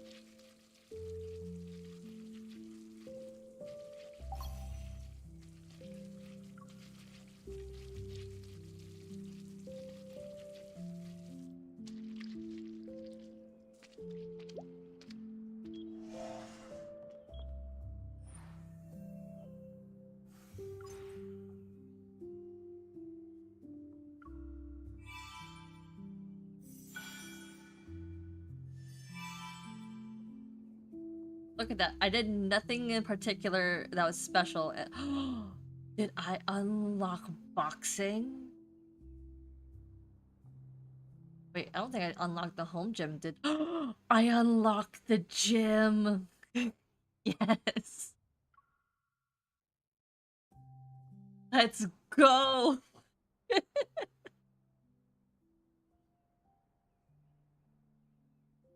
This goes to show I don't play with this game very much.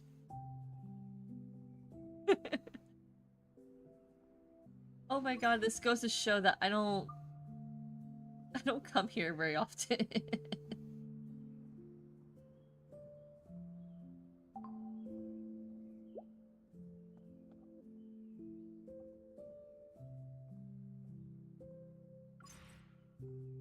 Where was the store again? Okay, it was here and the shop.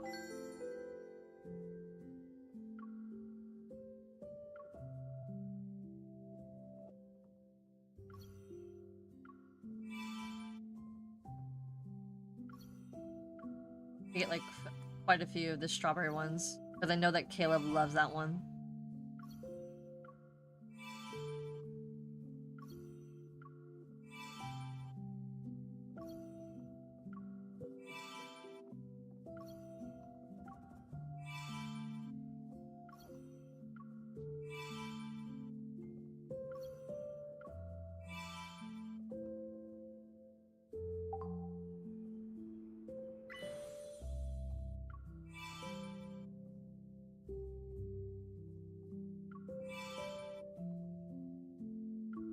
Wow, that's a lot of stuff that I haven't collected.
Yeah, sitting on the diamonds is not bad, but it's also not good. Because I know that if I do the bookshelf, there's gonna be more stuff there too. Like more diamonds that I'm sitting on.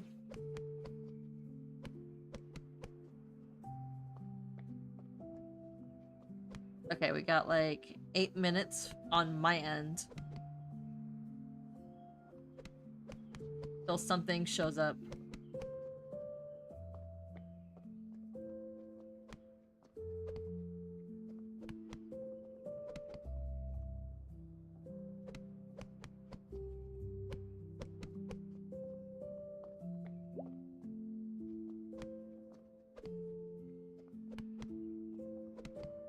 Okay, nothing. I'm checking the Twitter in both Korean and Japanese. Nothing's showing up yet, but that doesn't mean something's not gonna pop up soon. And it's gonna take forever for the YouTube to update too.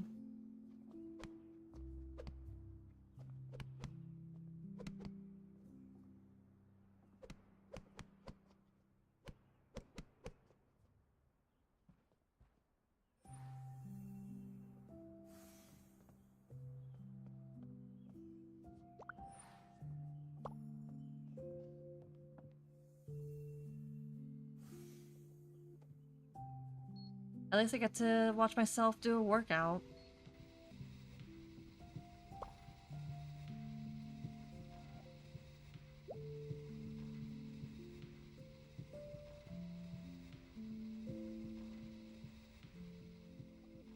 Okay, so we got boxing, running, Peloton, pull-ups. I'm assuming one of this is going to be for push-ups.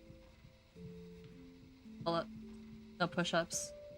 What is the 6 LIs exercise going to be anyway? Is it going to be that hula hoop thing?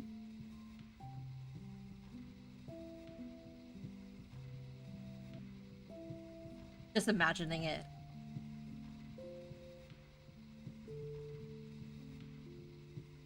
Or is it gonna be like pull-ups? No. Sit-ups. There's only so many exercises I can think. Or he can also be lifting weights. He can also be doing that too. So many speculations.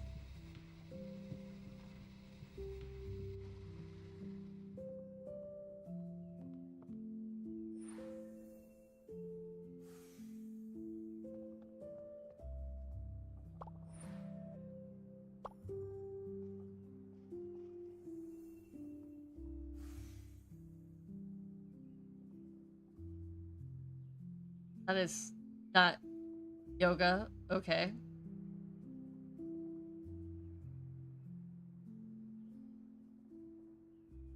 I was thinking push-ups, but okay. I guess it's over here.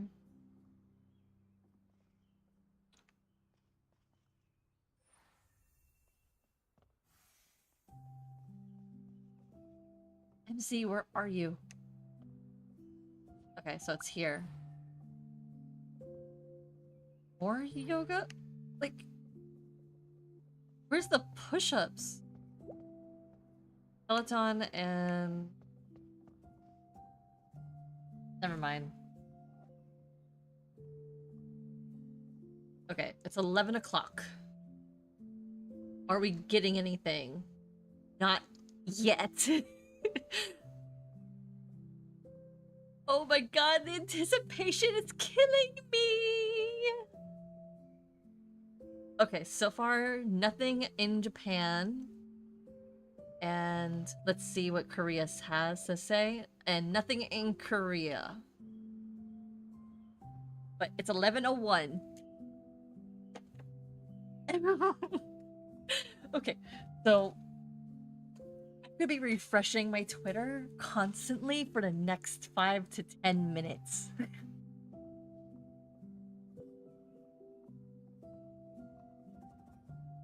Because my anticipation is driving me nuts. Because if it is true, we're going to be getting something tonight.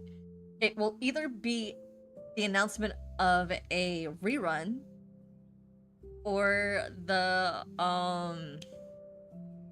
or it's going to be the myth. But I'm literally sitting in front of my computer vibrating. I'm literally vibrating with excitement. And so far we got nothing.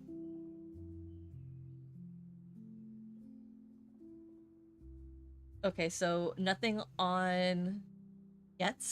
Okay, let's double check.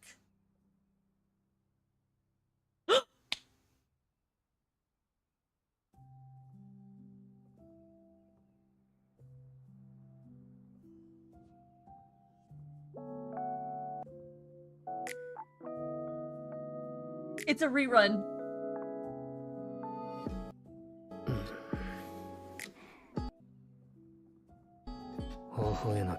It's a rerun. It's a rerun.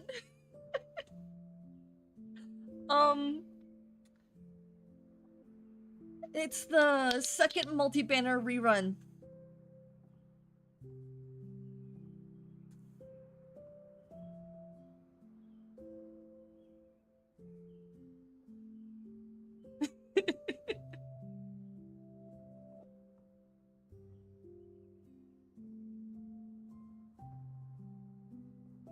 But at least we know now what it is, because if it was, because I had a feeling that the myth, it can't come out till next week. That's the only thing that makes sense with this timeline that we have.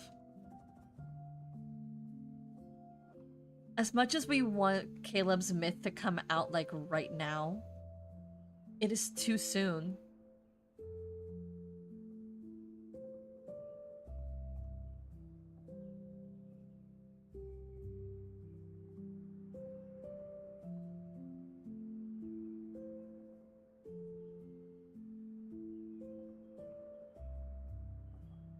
Yeah, it's a lingering gaze, which I actually don't mind. I don't mind that it's lingering gaze.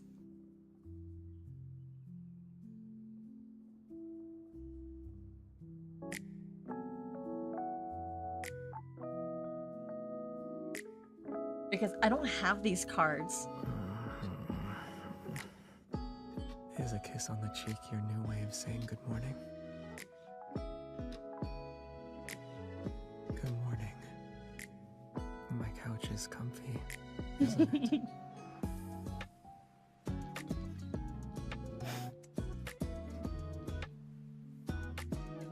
Are you gonna keep staring at me? You're using that on me? Is that all I need? Don't you also think I'm handsome? Oh, Raph.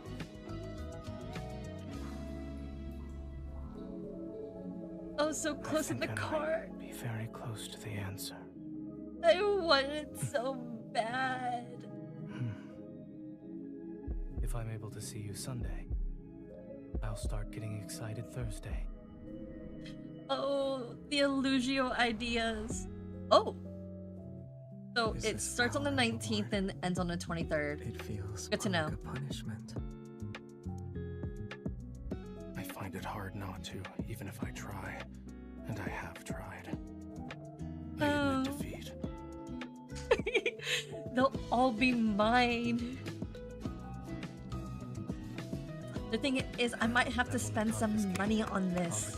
Because I can't use my diamonds on this. I'm sorry, we're gonna do what now?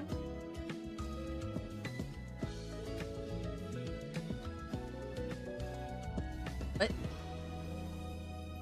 We're doing what now? With the menu? Custom.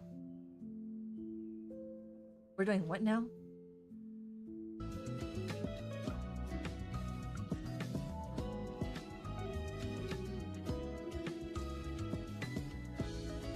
I could be going nuts.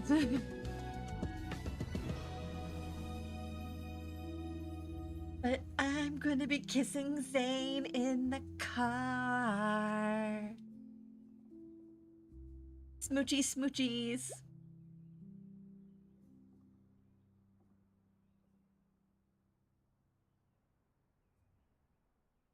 Gonna be smoochy smoochies in the car with Zane.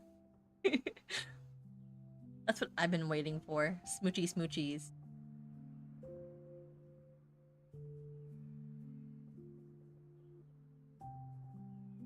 Okay, let me change over to my Twitter thing.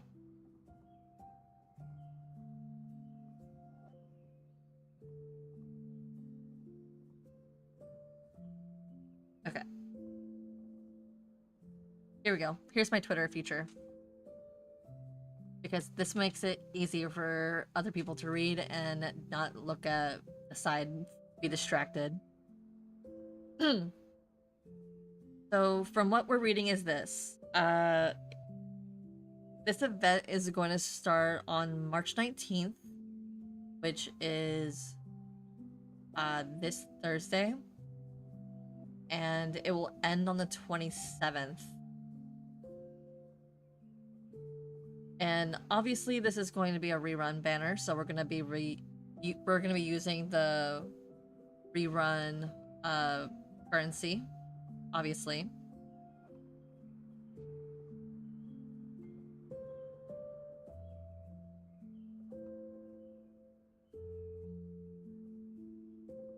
And we're still using the same other feature, which was from the other rerun.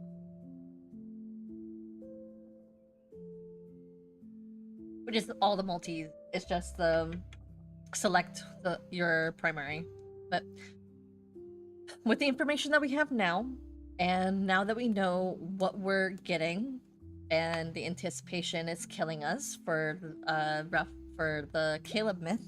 Why did I say Raphael myth? The Caleb myth. We'll be expecting it by next week. So until then, we'll see each other